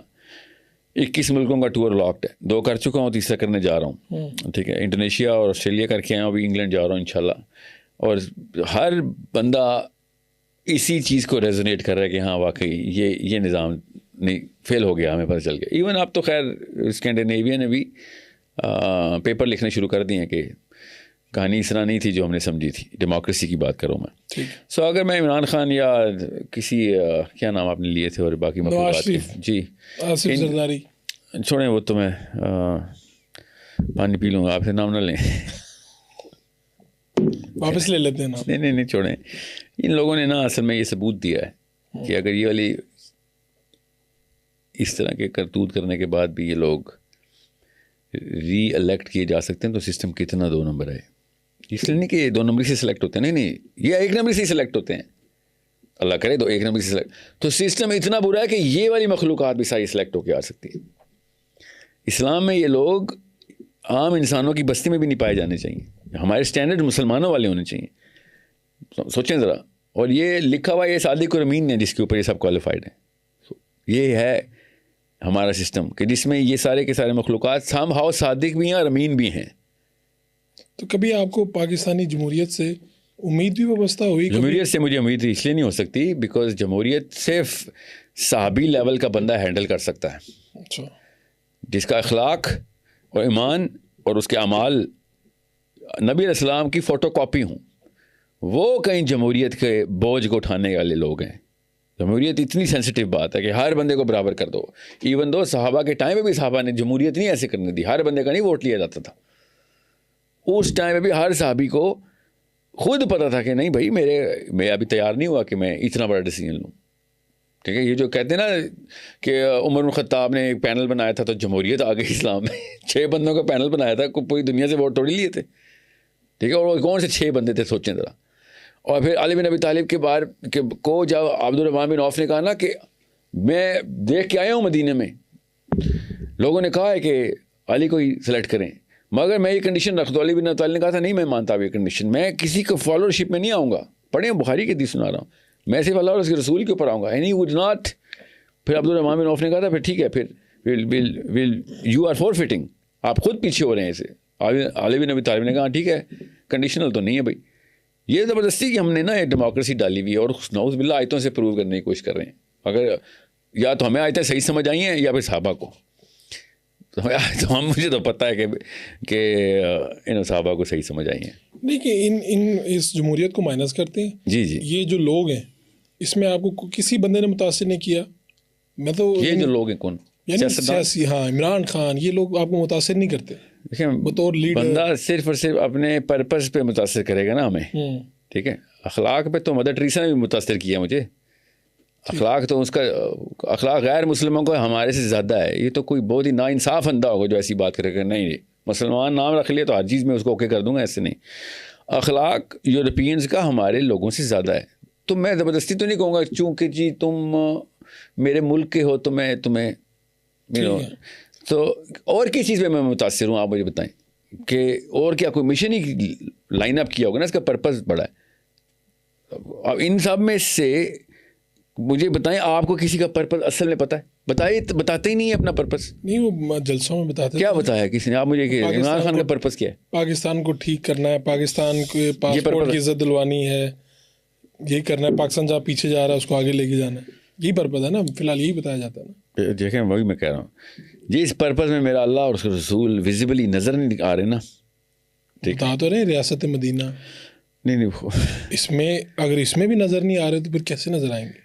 دیکھیں یہ 8ویں کلاس کے بچے کو بھی پتہ ہے کہ عمران خان صاحب نے ریاست مدینہ ویسے کہا تھا. یہ ریلی مین اٹ. جنہوں نے ریاست مدینہ بنانی ہوتی ہے وہ ماڈل پریزنٹ کرتا ہے کہ یہ 6 اسٹیپس ہیں. اس طریقے سے پہلے اسٹیپ میں ہم, دوسرے اسٹیپ میں اتنے % پہنچنے ہوں گے, یہ انتظام ہوں گے, چھٹے اسٹیپ میں مدینہ نظر آنا شروع ہو جائے گا. خالی میں ریاست مدینہ بتانا چاہتا ہوں کیونکہ حضرت سلمان فارسی نے کہہ دیا تھا او عمر بن خطاب یہ 2 چادریں کہیں تیرے پاس کہاں سے آ گئیں. یہ ریاست مدینہ نہیں ہے. سمجھنے کی کوشش کریں. ٹھیک ہے, یہ ایک حدیث سے ایک اسٹیٹمنٹ سے ریاست مدینہ کا کوئی ماڈل سمجھ نہیں آئے گا. If he had presented ریاست مدینہ I would have still said democracy کہ میں خلاف ہوں. He didn't even present ریاست مدینہ and I actually think I like Imran Khan more than most of the PTI people based on other indicators. Democracy میں لیکن یہ بات نہیں مانوں گا کہ نہیں بھائی ڈیموکریسی میں انٹر ہو گئے آپ تو یہ مشین بیماری لگانے والی مشین ہے ہمارے ملک میں. تو ہمیں پتہ ہے کہ اس میں جو بھی انٹر ہوگا وہ بیچارہ اور سے اور بیمار ہوگا. یہ جو زبردستی کی نا یہ فولز پیراڈائز ہم نے خود بنائی ہوئی ہے کہ عمران خان آ جائے گا تو پتہ نہیں کیا ہو جائے گا. عمران خان بیچارہ آ چکا ہے اینڈ آئی تھنک بڑا اچھے نیت سے آیا تھا. وہ ابھی طرف سے کام بھی کرنا چاہتا ہوگا. یہ سسٹم ڈیموکریسی پہ نہیں چل رہا. جتنے مرضی ووٹ ڈل رہے ہوں, الیکشن کمیشن بن رہے ہوں, یہ کس کو کون اپنے آپ کو مطلب دھوکہ دے رہا ہے کہ ڈیموکریسی پہ چل رہا ہے. This system is still not democratic. چاہے ہر سال الیکشن ہوتے ہوں ڈیموکریسی نہیں ہے ادھر. ٹھیک ہے, بے شک 5 سال 10 سال گورنمنٹ رکتی ہو, ڈیموکریسی پھر بھی نہیں ہے. ڈیموکریسی کی نشانیاں اور ہوتی ہیں, پاکستان میں وہ نشانیاں نہیں ہیں. پاکستان میں آرمی ہو یا سول ہو, جو بھی بندہ شارٹ کالر ہے وہ ڈیموکریٹکلی شارٹ کالر نہیں ہے. عوام کا کوئی سر پیر انوالو نہیں ہے اس ڈیسیجن میکنگ میں. ورنہ عوام تو چاہیے فلسطین میں معاملہ حل کیا جائے. سوچیں ذرا, کس نے روکا ہوا ہے؟ somebody has stopped it. کسی نے روکا ہوا ہے. آپ یہ بھی کاکر صاحب نے کہا ہے 2 اسٹیٹ سولوشن ہونا جانا چاہیے. کوئی اس کا گلا پکڑ کے اس کو الٹا نہیں لٹکا رہا کہ تو کیونکہ اس سے بینجامن نیتنیاہو نے اتنی اچھی اسپیچ نہیں دی جتنی تو نے دے دی 2 اسٹیٹ سولوشن کی, مگر سب اس کے پیچھے پڑے ہوئے اور صحیح پڑھنا چاہیے. عمران خان نے بھی 2 اسٹیٹ سولوشن نہیں بولا تھا. سمجھ رہے ہیں؟ مجھے تو پتہ ہے اصلی معاملات کے اوپر ایکیومنٹ زیرو ہے ان سب کا. میں اس بندے کو تو اسلام کا دشمن مانتا ہوں جو 2 اسٹیٹ سولوشن کی باتیں کرتا ہے. اس کو اسلام سمجھ نہیں آیا. سوچیں آپ کے گھر کے اندر میں نے ایک دیوار لگا دی اور کہہ رہا ہوں خیر ہے بھیا آپ لگ گئی ہے نا دیوار, آپ مجھے نہیں دشمن مانیں گے یار, تو میرے سے سنسیئر ہے, میرے گھر میں قبضہ ہو گیا آ کے, اس نے میرے بچے مار دیے اور روز میرے بچے روز مار رہا ہے ہزاروں کی تعداد میں. ہاں خیر ہے ابھی کے لیے مان لو. یہ سنسیئرٹی کا تقاضا ہے. یہ کون سا اسلام پہنچا ہم تک؟ وہ بلی کر رہا ہے, لٹرلی کہتا ہے پرامس لینڈ. وہ تریات سنا کے تھکتا نہیں, اتنا سپیریورٹی کمپلیکس کا اس کو. اور ہم اتنے انفیریورٹی کمپلیکس ہیں, ہمیں قرآن سنائیں گے تو نہیں ہم القاعدہ ہو جائیں گے, اسامہ بن لادن ہو جائیں گے. ٹھیک ہے, یہ ہیں یہ سارے. This is why I am thinking اس طرح کے لوگوں کو آپ لیڈرشپ میں لائیں گے, نیچے بیماری ٹرانسفر ہو جاتی ہے کہ ایسے ہی لیڈر ہیں. پھر and I still think Imran Khan is better than them. سوچیں ذرا, اس کے بعد میں باقیوں کی کیا سوچتا ہوں گا. ٹھیک. یہ قیامت کی نشانیاں جو حدیث کے مطابق. میں ایک چیز اور بتا دوں کہ کسی کو قرارداد مقاصد میں لکھا ہوا ہے کہ کوئی بھی ایسا معاملہ جو کہ قرآن اور سنت کے اگینسٹ جاتا ہو پاکستان کے کانسٹیٹیوشن میں نہیں ڈالیں گے. اس سطر کے بعد بھی نواز شریف صاحب اوباما کے ساتھ بیٹھے اور اوباما نے اپاچی ہیلی کاپٹر 24 گھنٹے پہلے فلسطین کو مارنے کے لیے بھیجے ہوئے ہوں, اگلے دن پاکستان کا وزیر اعظم جا کے اوباما کو کہے میری بیوی نے کالے چنے بنا کے دیے آپ کو. سوچیں, یہ قرآن اور سنت کے ریپگننٹ نہیں ہے, اس پہ امپیچمنٹ نہیں بنتی تھی. ان کو اصل میں پتہ بھی نہیں ہے کہ فلسطین اصل میں اسلام کا معاملہ ہے.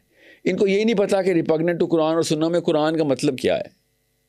اس لیے مجھ جیسے بندے کو بخار ہو جاتا ہے خالی ان کی شکلیں دیکھ کے.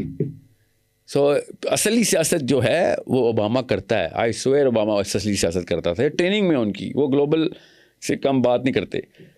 یورپین اصلی سیاست کرتے ہیں. ہم لوگ کنویں کے اندر بیٹھ کے خالی پوسٹر لگاتے ہوتے ہیں, یہ طرح یا تو پی ٹی آئی کا یا مسلم لیگ کا.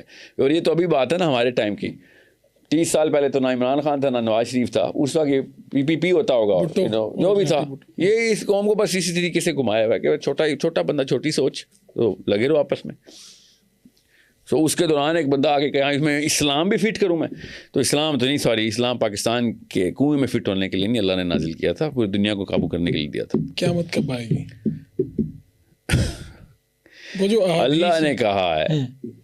جب یہ سوال میرے اور آپ کے نبی صلی اللہ علیہ وسلم سے پوچھا گیا تو انہوں نے یہ جواب دیا کہ ان سے کہہ دو جلدی آئے گی, اس کا علم صرف اللہ کے پاس ہے. آپ نے مجھ سے پوچھا ساتھ میں نشانیاں بھی مجھے کیا, یہ تو آپ چونکہ آپ سے یہ سوال ہوتے رہتے ہیں نا جی کہ قیامت کے آنے کی بڑی نشانیاں جو ہیں ان میں پوری کوئی نہیں ہوئی. اس لیے ابھی تک کوئی نہیں ہوئی. عیسیٰ نہیں آئے, ابھی امام مہدی کا ظہور نہیں ہوا, ابھی دابت الارض نہیں آئی, یاجوج ماجوج نہیں آئے.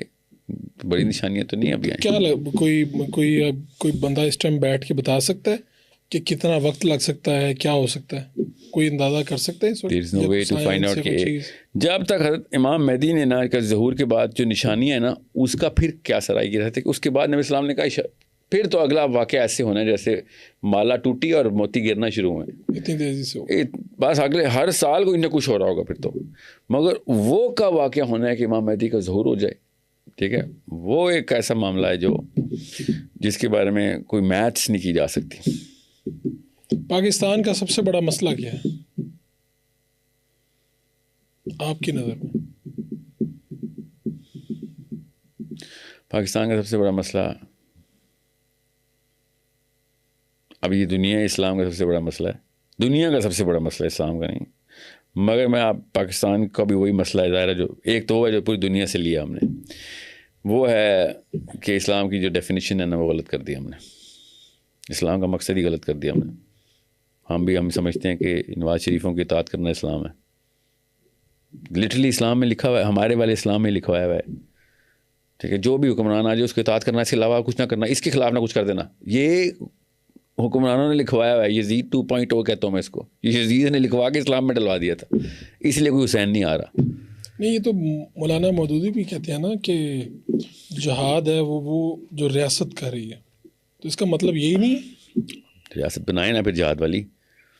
لیکن اس کا مطلب تو وہی امیر کی اطاعت, حکمران کی اطاعت کی طرف ہی جا رہی نا بات. حکمران کی اطاعت تب کرنی ہے. حدیث ایسے دیکھیں, حدیث یہ ہے کہ جب حکمران تمہیں اللہ اور اس کے رسول کے راستے پہ لے کے جائے تب تم نے اس کی اطاعت کرنی ہے. ورنہ ہر انسان کو حدیث پتہ ہے کہ ظالم حکمران کے خلاف کلمہ حق بلند کر دینا افضل ترین جہاد ہے. ٹھیک ہے, ٹھیک ہے, وہ حدیث کیسے پوری اترتی ہے پھر؟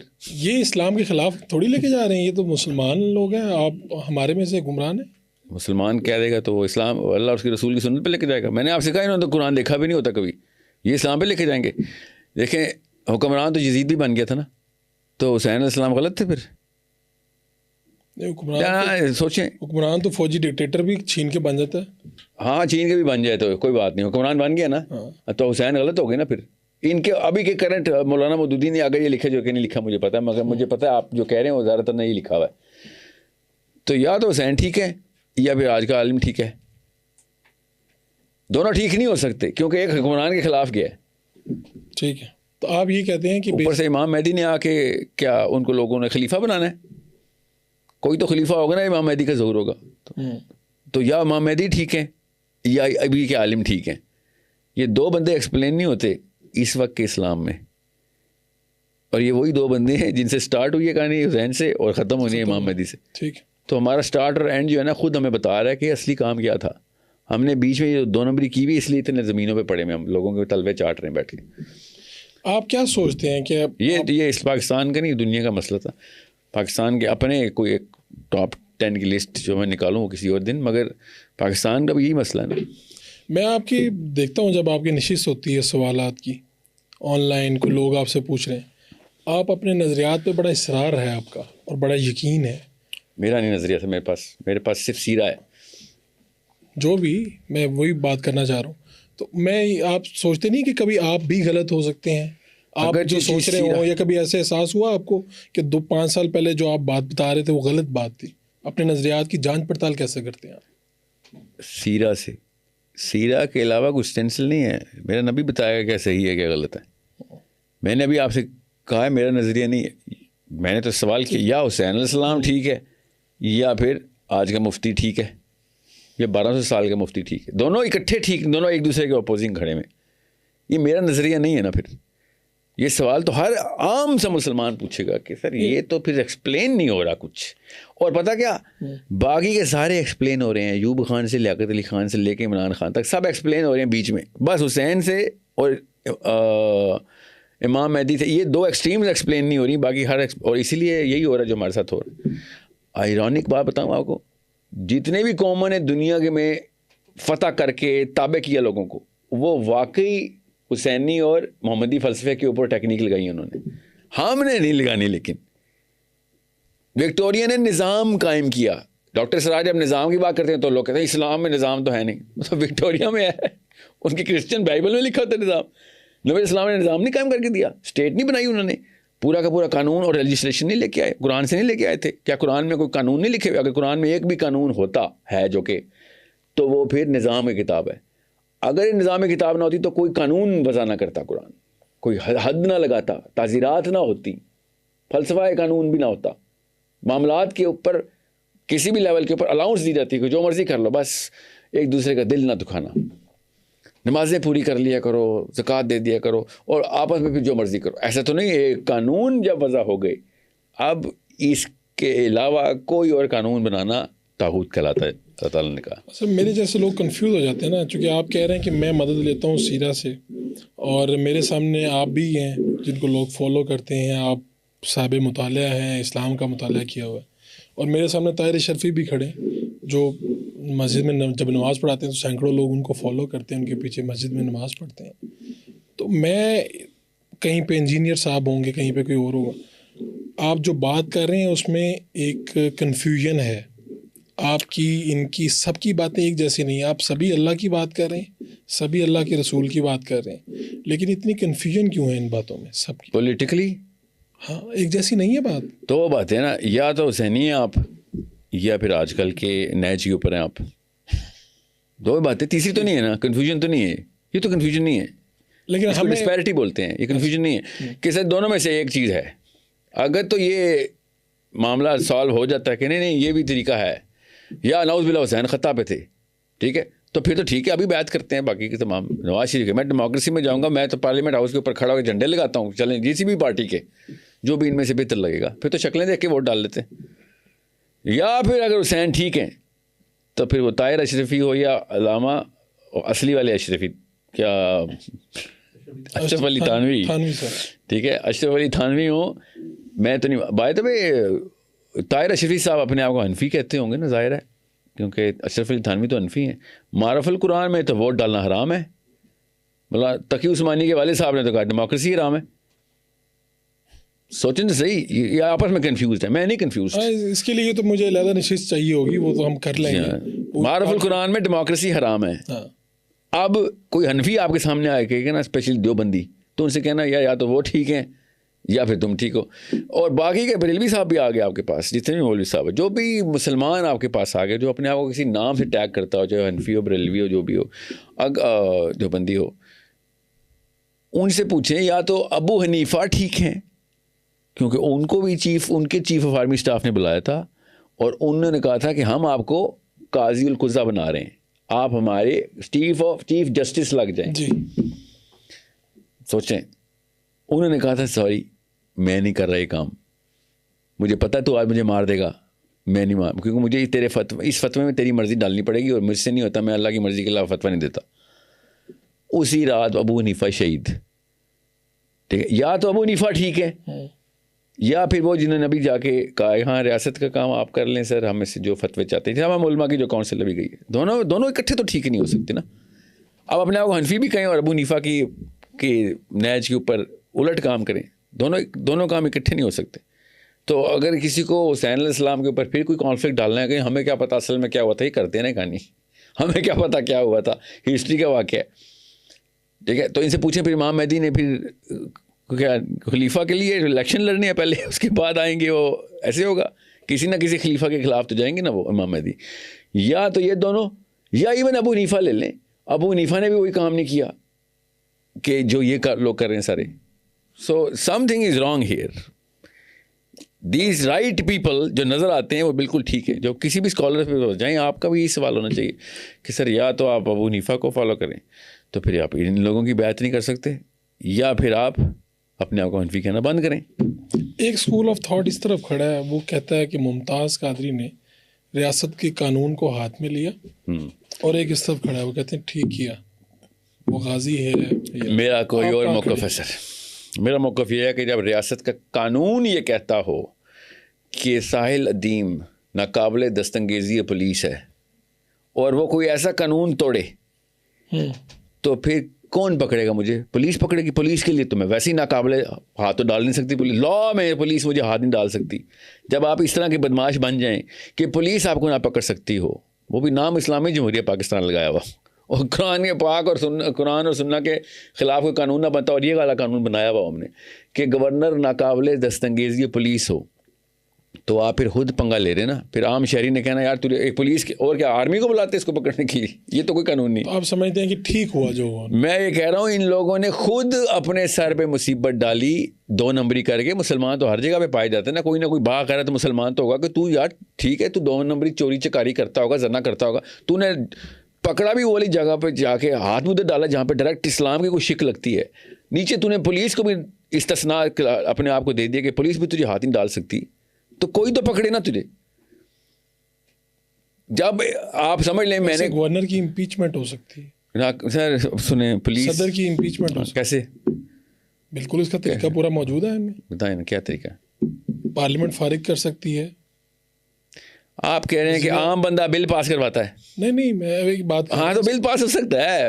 آپ کہہ رہے ہیں چلیں آپ نے یہ کہا کہ کیونکہ ان کے اوپر گرفت نہیں ہو سکتی تھی اس لیے عام شہری کو تو پر لگتے ہیں پھر سر. اس ٹائم میں پھر یہ کام ہو گیا اور آپ اس کو ممتاز قادری کو ٹھیک سمجھتے ہیں. وہ تو آپ اس طرف کھڑے ہیں. میں تو شروع دن سے کہتا ہوں کہ اگر حدیث نہ بھی ہوتی نا جس پہ 295C کا بل ہے, جس کو یہ بدبخت کالا قانون کہتے ہیں, ٹھیک ہے, جتنے بھی انہوں نے اس کے استعمال کو کہا تھا, جو بھی کہتا ہے کالا کو وہ بدبخت ہے. میں بتاتا ہوں, اگر یہ حدیث بھی نہ ہوتی, میرا یہ موقف ہے کہ جو اس وقت دنیا کے حالات ہیں نا, جس طریقے سے سائیکولوجیکل وارفیئر ہو رہی ہے, ہمیں خود یہ قانون بنانا چاہیے تھا کہ نبی پہ ہاتھ نہیں ڈالیں گے آپ, ہر چیز آپ کر لیں گے, میرے نبی کے بارے میں اونچ نیچ کی تو وہ ڈھیر کے رکھ دیں گے ہم آپ کو. And nothing less than this sort of punishment. یہ بہت ضروری ہے. آپ کو نہیں پتا قومیں وہ کھیڑی کیسے جاتی ہیں. قومیں تب کھیڑی جاتی ہیں جب ان کا ہیرو کھیڑ دیا جاتا ہے. ہمارے پاس ایک ہیرو ہے, ہمارا ایک لیڈر ہے. جتنی جلدی امیون کرتے ہیں نا قوموں کو ان کے ہیرو کے خلاف, اتنی جلدی ان کی آئیڈینٹی کرائسس میں آتی ہے. ثانیہ جڑا والا کا آپ نے سنا؟ مجھے تفصیل بتائیے. تفصیل اس کی یہ ہے کہ وہ ذاتی معاملہ تھا, اور جو 2 کرسچن تھے انہوں نے یہ اس لڑکے کے خلاف یہ تیار کیا تھا سر معاملہ, اس سے گرج تھا. اس کی ایک لمبی تفصیل ہے جو مجھے 2 ذمہ داران لوگوں نے بتائی. تو آپ مجھے بتائیں کہ اس وقت میں جو چرچ جلائے گئے, جو چیزیں جلیں, اس کو آپ کیسے دیکھتے ہیں؟ میں ایسے دیکھتا ہوں کہ میں آپ کو بتاتا ہوں کامن سینس کی کچھ چیزیں میں آپ کو بتاتا ہوں, سب کچھ واضح ہو جائے گا. آسیہ مسیح کا کیس ہوا, سیشنل کورٹ نے خود آ کے جج نے بتا دیا, ٹی وی بتایا تھا, میں نے سنا تھا کہ میں نے یار اس کو پیار سے پوچھا الگ سے چیمبر میں بلا کے کہ تو نے کیا ہے؟ اس نے کہا کیا, مجھے بچا لو. تب میں نے جا کے سزا دی ہے. سمجھ لیں جج جھوٹ بول رہا تھا. ہائی کورٹ میں چلے گی بات. اس دوران سلمان تاثیر نے آگے پکڑ لیا. حالانکہ سلمان تاثیر سے پہلے یا اس کے بعد آسیہ مسیح کو سزا ہو گئی تھی, ہائی کورٹ نے بھی کہہ دیا, سپریم کورٹ نے آ کے اس کو کہا نہیں یہ غلط ہوا. اب بات اصل میں نبی علیہ السلام کی توہین کی ہو رہی ہے. سو اس کا مطلب یہ ہے کہ وہ سیشنل کورٹ کا جج اور ہائی کورٹ کا جج لائن حاضر ہونے چاہیے تھے کہ تم نے عام قانون سمجھ لیا اس کو, you are party to this crime. Then اس کو لے کے آؤ, اس بابے کو کہ جس نے آسیہ مسیح پہ الزام لگایا ہے, اس کو ٹانگیں گے ہم. جھوٹا الزام لگایا وہ بھی نبی السلام کی توہین کا, تو اس نے توہین کی ہے نا پھر. بالکل ٹھیک. تو یا تو آسیہ مسیح کو سزا دیں اگر وہ گلٹی, یا بابے کو سب کے سامنے ٹانگیں کہ تو نے نبی السلام کی توہین کا زبردستی جھوٹ بلوا کے تو نے توہین کی. سزا ایک کو ہونی چاہیے تھی. یہ اگر ہو جائے نا, یہ قانون اس طریقے سے پرفیکٹلی امپلیمنٹ ہو کہ تو مسلمان 2 نمبری کا سوچے گا بھی نہیں کہ استاد جی ہم ٹانگے جائیں گے. اگر کورٹ نے نہ پروو کیا کہ اس پہ جھوٹا الزام, ہاں تو لگائیں نا. زنا کے الزام پہ کیا اسلام میں سزا ہے؟ کسی نے عورت کے اوپر جھوٹا الزام لگایا نا, اس کو کوڑے پڑتے ہیں, سزا وہی بنتی ہے اس کی. یہ میں چاہ رہا تھا وہ بابے کو ٹانگیں. اگر آسیہ مسیح گلٹی تھی تو ہوتی رہے. لوگوں نے سارے کے سارے باعث تو نہیں بیٹھے ہوئے نا سپریم کورٹ میں, کچھ نہ کچھ تو شواہد دیکھیں. یا تو بابا جی گئے یا پھر آسیہ مسیح گئی. اس میں پھر آپ وہی بات کر رہے ہیں نا کہ قانون کی جو عملداری اتنی مضبوط ہوتی کہ جو الزام لگا رہا ہے وہ پروف کرے, اسپیشلی اس والے کیس. اس کیس جی مطلب ہر کیس پہ جس پہ بھی میں نے فار ایگزامپل کسی پہ جھوٹ کا الزام لگایا اور وہ سچا ہے تو میں جھوٹا ہی ہوا نا, سزا تو مجھے جھوٹ کی ملنی چاہیے نا پھر. تو ان کیسز میں تو زیادہ تر یہی ہوتا ہے کہ یہ عدالت تک ہی نہیں پہنچ پاتے, پہلے ہی جو عوام ہے وہ ان کو قتل کر دیکھیں. اگر ثبوت نہیں ملا تو پھر اس کو سزا ملنی چاہیے تھی, تاکہ مسلمان پھر بغیر ثبوت کے اس طرح کی سزائیں خود نہ نافذ کریں. مسلمانوں کو پتہ ہونا چاہیے استاد جی سزا ہمیں مل جانی اگر پروو نہ ہو سکا. عمر الخطاب کے سامنے ایک کیس آیا ہے, مستند ڈاکیومنٹڈ پڑھیں, 3 گواہ مل گئے. ایک عورت پہ زنا کا آدمی, عورت پہ زنا کا کیس چل رہا تھا. چوتھا گواہ کہتا ہے مجھے 50-50 ہوں میں.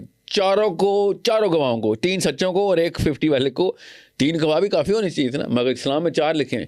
چاروں کو وہی سزا دی گئی کہ ادھر آؤ نا تم لوگ. اب تم نے عورت کے اوپر اس طرح کا سوچا بھی کیسے کہ جب تک 4 گواہ نہیں تھے تم لوگوں نے کیس کیسے کر دیا؟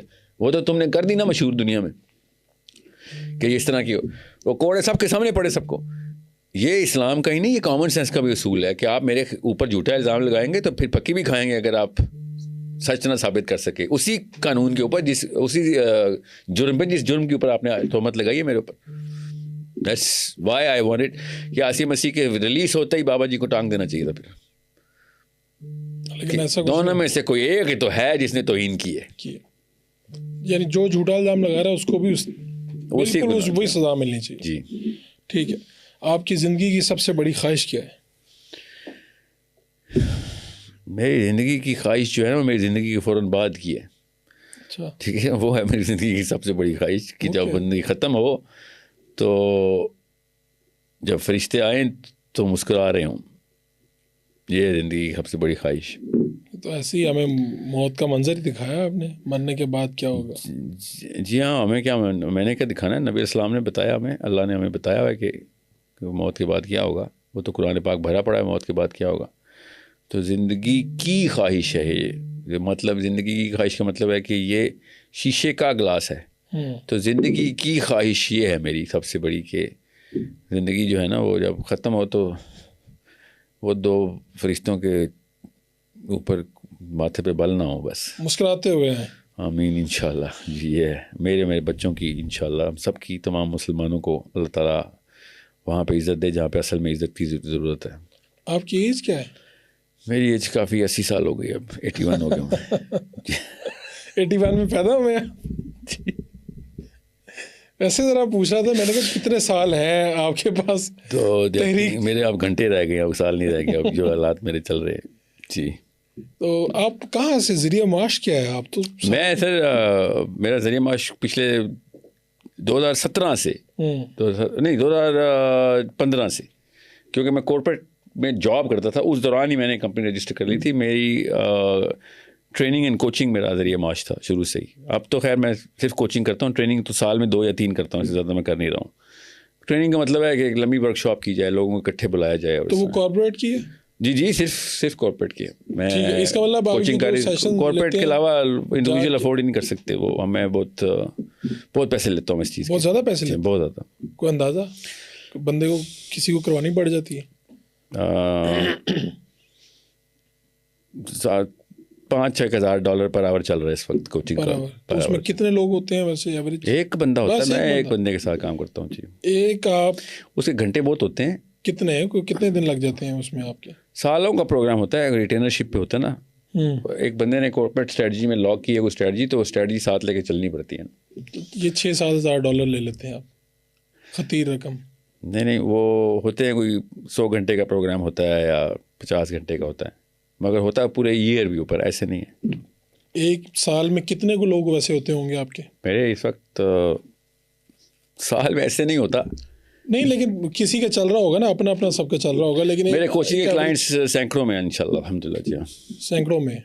تو آپ یہ عام پبلک سیشنز کے پیسے نہیں لیتے جو یہ آپ جا کے خطابات؟ دین کے کسی بھی سیشن کے کبھی بھی پیسے نہیں لیے میں نے. کبھی نہیں لیے. تو نیور الحمدللہ. اگر وہ لے رہا ہو تو اس کو مت کہیے گا کہ وہ بیچارہ, یعنی یہ آپ ان کو اسلام میں منع نہیں, غلط نہیں, برا نہیں. اسلام میں صحیح غلط ہوتا ہے, برا اچھا کچھ نہیں. وہ پاکستان میں ہوتا ہے اچھا برا, غلط نہیں ہے. اس نے ٹائم دیا اپنا, اس کو پیسے دے دو, کوئی بات نہیں. حق کیا اس کا؟ اور نہ صرف یہ کہ کیا پتا اس سے اور تقویت ملے, گھر چل رہا ہے اس کا تو اور سے اور کر سکے وہ. بالکل باقی کام چھوڑ کے اس پہ آ جائے وہ. تو مجھے تو نہیں اعتراض, مگر میں نہیں لیتا الحمدللہ. آپ کا اپنا یوٹیوب چینل بھی ہے؟ جی میرے پارٹنرز ہیں, جو کہ مجھے پارٹنرز کا مطلب ہے کہ جو میڈیا کے بچے ہوتے ہیں وہ آتے ہیں, وہ ہمارے پاس. اب میری جو اسکول ہے نا, سورس کوڈ اکیڈیمیا, وہ میرا اسکول ہے اپنا, ٹھیک ہے, جو کہ خود ہم نے آن لائن سیٹ اپ کیا ہوا ہے. اس کا یوٹیوب چینل میرے اپنی اونرشپ میں آتا ہے. اس کو اشتہارات وغیرہ چلتے ہیں اس پہ یا نہیں؟ ہم نے ابھی تو نہیں, ہم نے کوئی مانیٹائز نہیں کیا اس کو مگر یوٹیوب نے اشتہار خود ہی لگانے شروع کر دیے اس پہ فور سم ریزن. کوئی نیا, آپ کو یوٹیوب وہ جو اشتہار لگاتی ہے اس کے پیسے بھی نہیں دیتا؟ نہیں, وہ تو اس کے لیے کوئی خاص کوالیفیکیشن چاہیے ہوتی ہے. اس کے تو پیسے تب ملیں گے جب کوئی سبسکرائبر ہوں گے. تو وہ آپ کو لوگ دیکھتے ہیں. میرے جو زیادہ تر چینل, میں آپ سے کہہ رہا ہوں, میرے جو زیادہ تر چینلز ہیں, جو میرا زیادہ تر کانٹینٹ ہے جسے کہتے ہیں, وہ ان میں سے 99% کو میں جانتا بھی نہیں ہوں. اچھا, وہ کوئی چلا رہے ہیں کہیں پہ بیٹھ کے؟ میری ایک میڈیا ایجنسی ہے جس نے مجھے کانٹریکٹ دیا تھا کہ ہم آپ کو کنسالیڈیٹ کرتے ہیں کانٹینٹ کا. ٹھیک ہے. تو انہوں نے مجھے ایک اسٹیٹس رن کر کے دیے تھے کہ وہ بڑے اچھے اسپیشلسٹ ہیں, مطلب گلوبل پریزنس ہے ان کی, بڑی اچھی کمپنی ہے, ملورڈ براؤن نام ہے ان کا. تو ان کا پاکستان میں آفس ہے. انہوں نے آ کے مجھے کہا تھا کہ ہم آپ کو, تو انہوں نے کہا تھا کہ 3400 چینل ہیں جو کہ آپ کا کانٹینٹ جو مانیٹائزڈ ہیں, جو کہ آپ کا میرا بھی کرتے, وہ بھی کرتے ہوں گے, مگر میرا کانٹینٹ ان کے چینلز پہ ریگولر ہے. تو آپ ہٹ لگائیں اور سارا کانٹینٹ کنسالیڈیٹ کر لیں, اور وہ ان کے ڈالرز میں بھی آپ شراکت دار بن جائیں گے.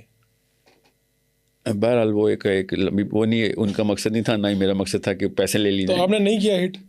میں آپ کو سچ بتاتا ہوں, میں نے یہ پیسوں کی نا کمرشل اسٹریٹجی سوچی تھی کہ اچھا یہ کتنے پیسے بناتے پتہ کرو, مگر وہ اتنے تھوڑے تھے. وہ کوئی بہت زیادہ بنا کر 5-6 لاکھ روپے بنا رہا ہوگا, 8 لاکھ بنا رہا ہوگا. وہ اس کے لیے بندہ کانٹینٹ بھی بنائے اس کے لیے اسپیشل, اس طرح نہیں.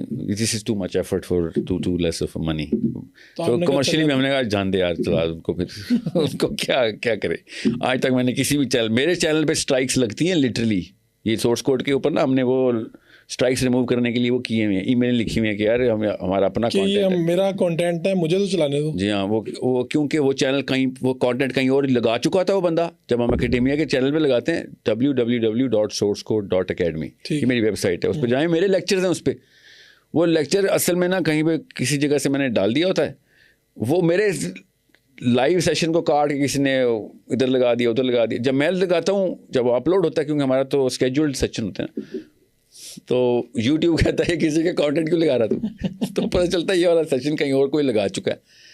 تو وہ ایک مسئلہ آ رہا ہے. تو وہ پلیز میری, آپ سے ملنے کا طریقہ کار کیا ہے؟ یعنی آپ سے کوئی بھی مل سکتا ہے؟ میں تو ہر وقت, ہر یونیورسٹی میں, ہر گلی کوچے میں. آپ یعنی آپ کو کوئی فون کرے اور آپ سے مل لے آگے, چاہنے والا آپ کا کوئی بھی ہو, مجھے فون کرے اور وہ میرے شہر میں ہی ہو, تو جی ہاں ضرور. میری ملاقاتیں تو وہی نارمل ہیں. تقریباً 3-4-5 بندے میرے گھر پہ روز آ ہی جاتے ہیں ملاقات کے لیے, کہیں سے بھی. جہاں پہ بھی ہوتا ہے. میرے 3 الگ الگ شہروں میں گھر ہیں نا, تو ہر جگہ پہ ٹریک لگ جاتا ہے, لوگوں کو پتہ چل جاتا ہے اچھا آ گیا ہوا ہے. تو یہ آپ کا بہت بہت شکریہ جناب, آپ نے وقت دیا جناب. Thank you for having me. گفتگو آپ نے سنی, آپ کو اچھی لگی بری لگی, تنقید کر سکتے ہیں, اختلاف کر سکتے ہیں اور اتفاق بھی کر سکتے ہیں, لیکن فیڈ بیک ضرور دیجیے کیسا لگا. انشاءاللہ پھر ملاقات ہوگی. اپنے میزبان فاروق وڈائچ کو اجازت دیجیے. اللہ کے بعد.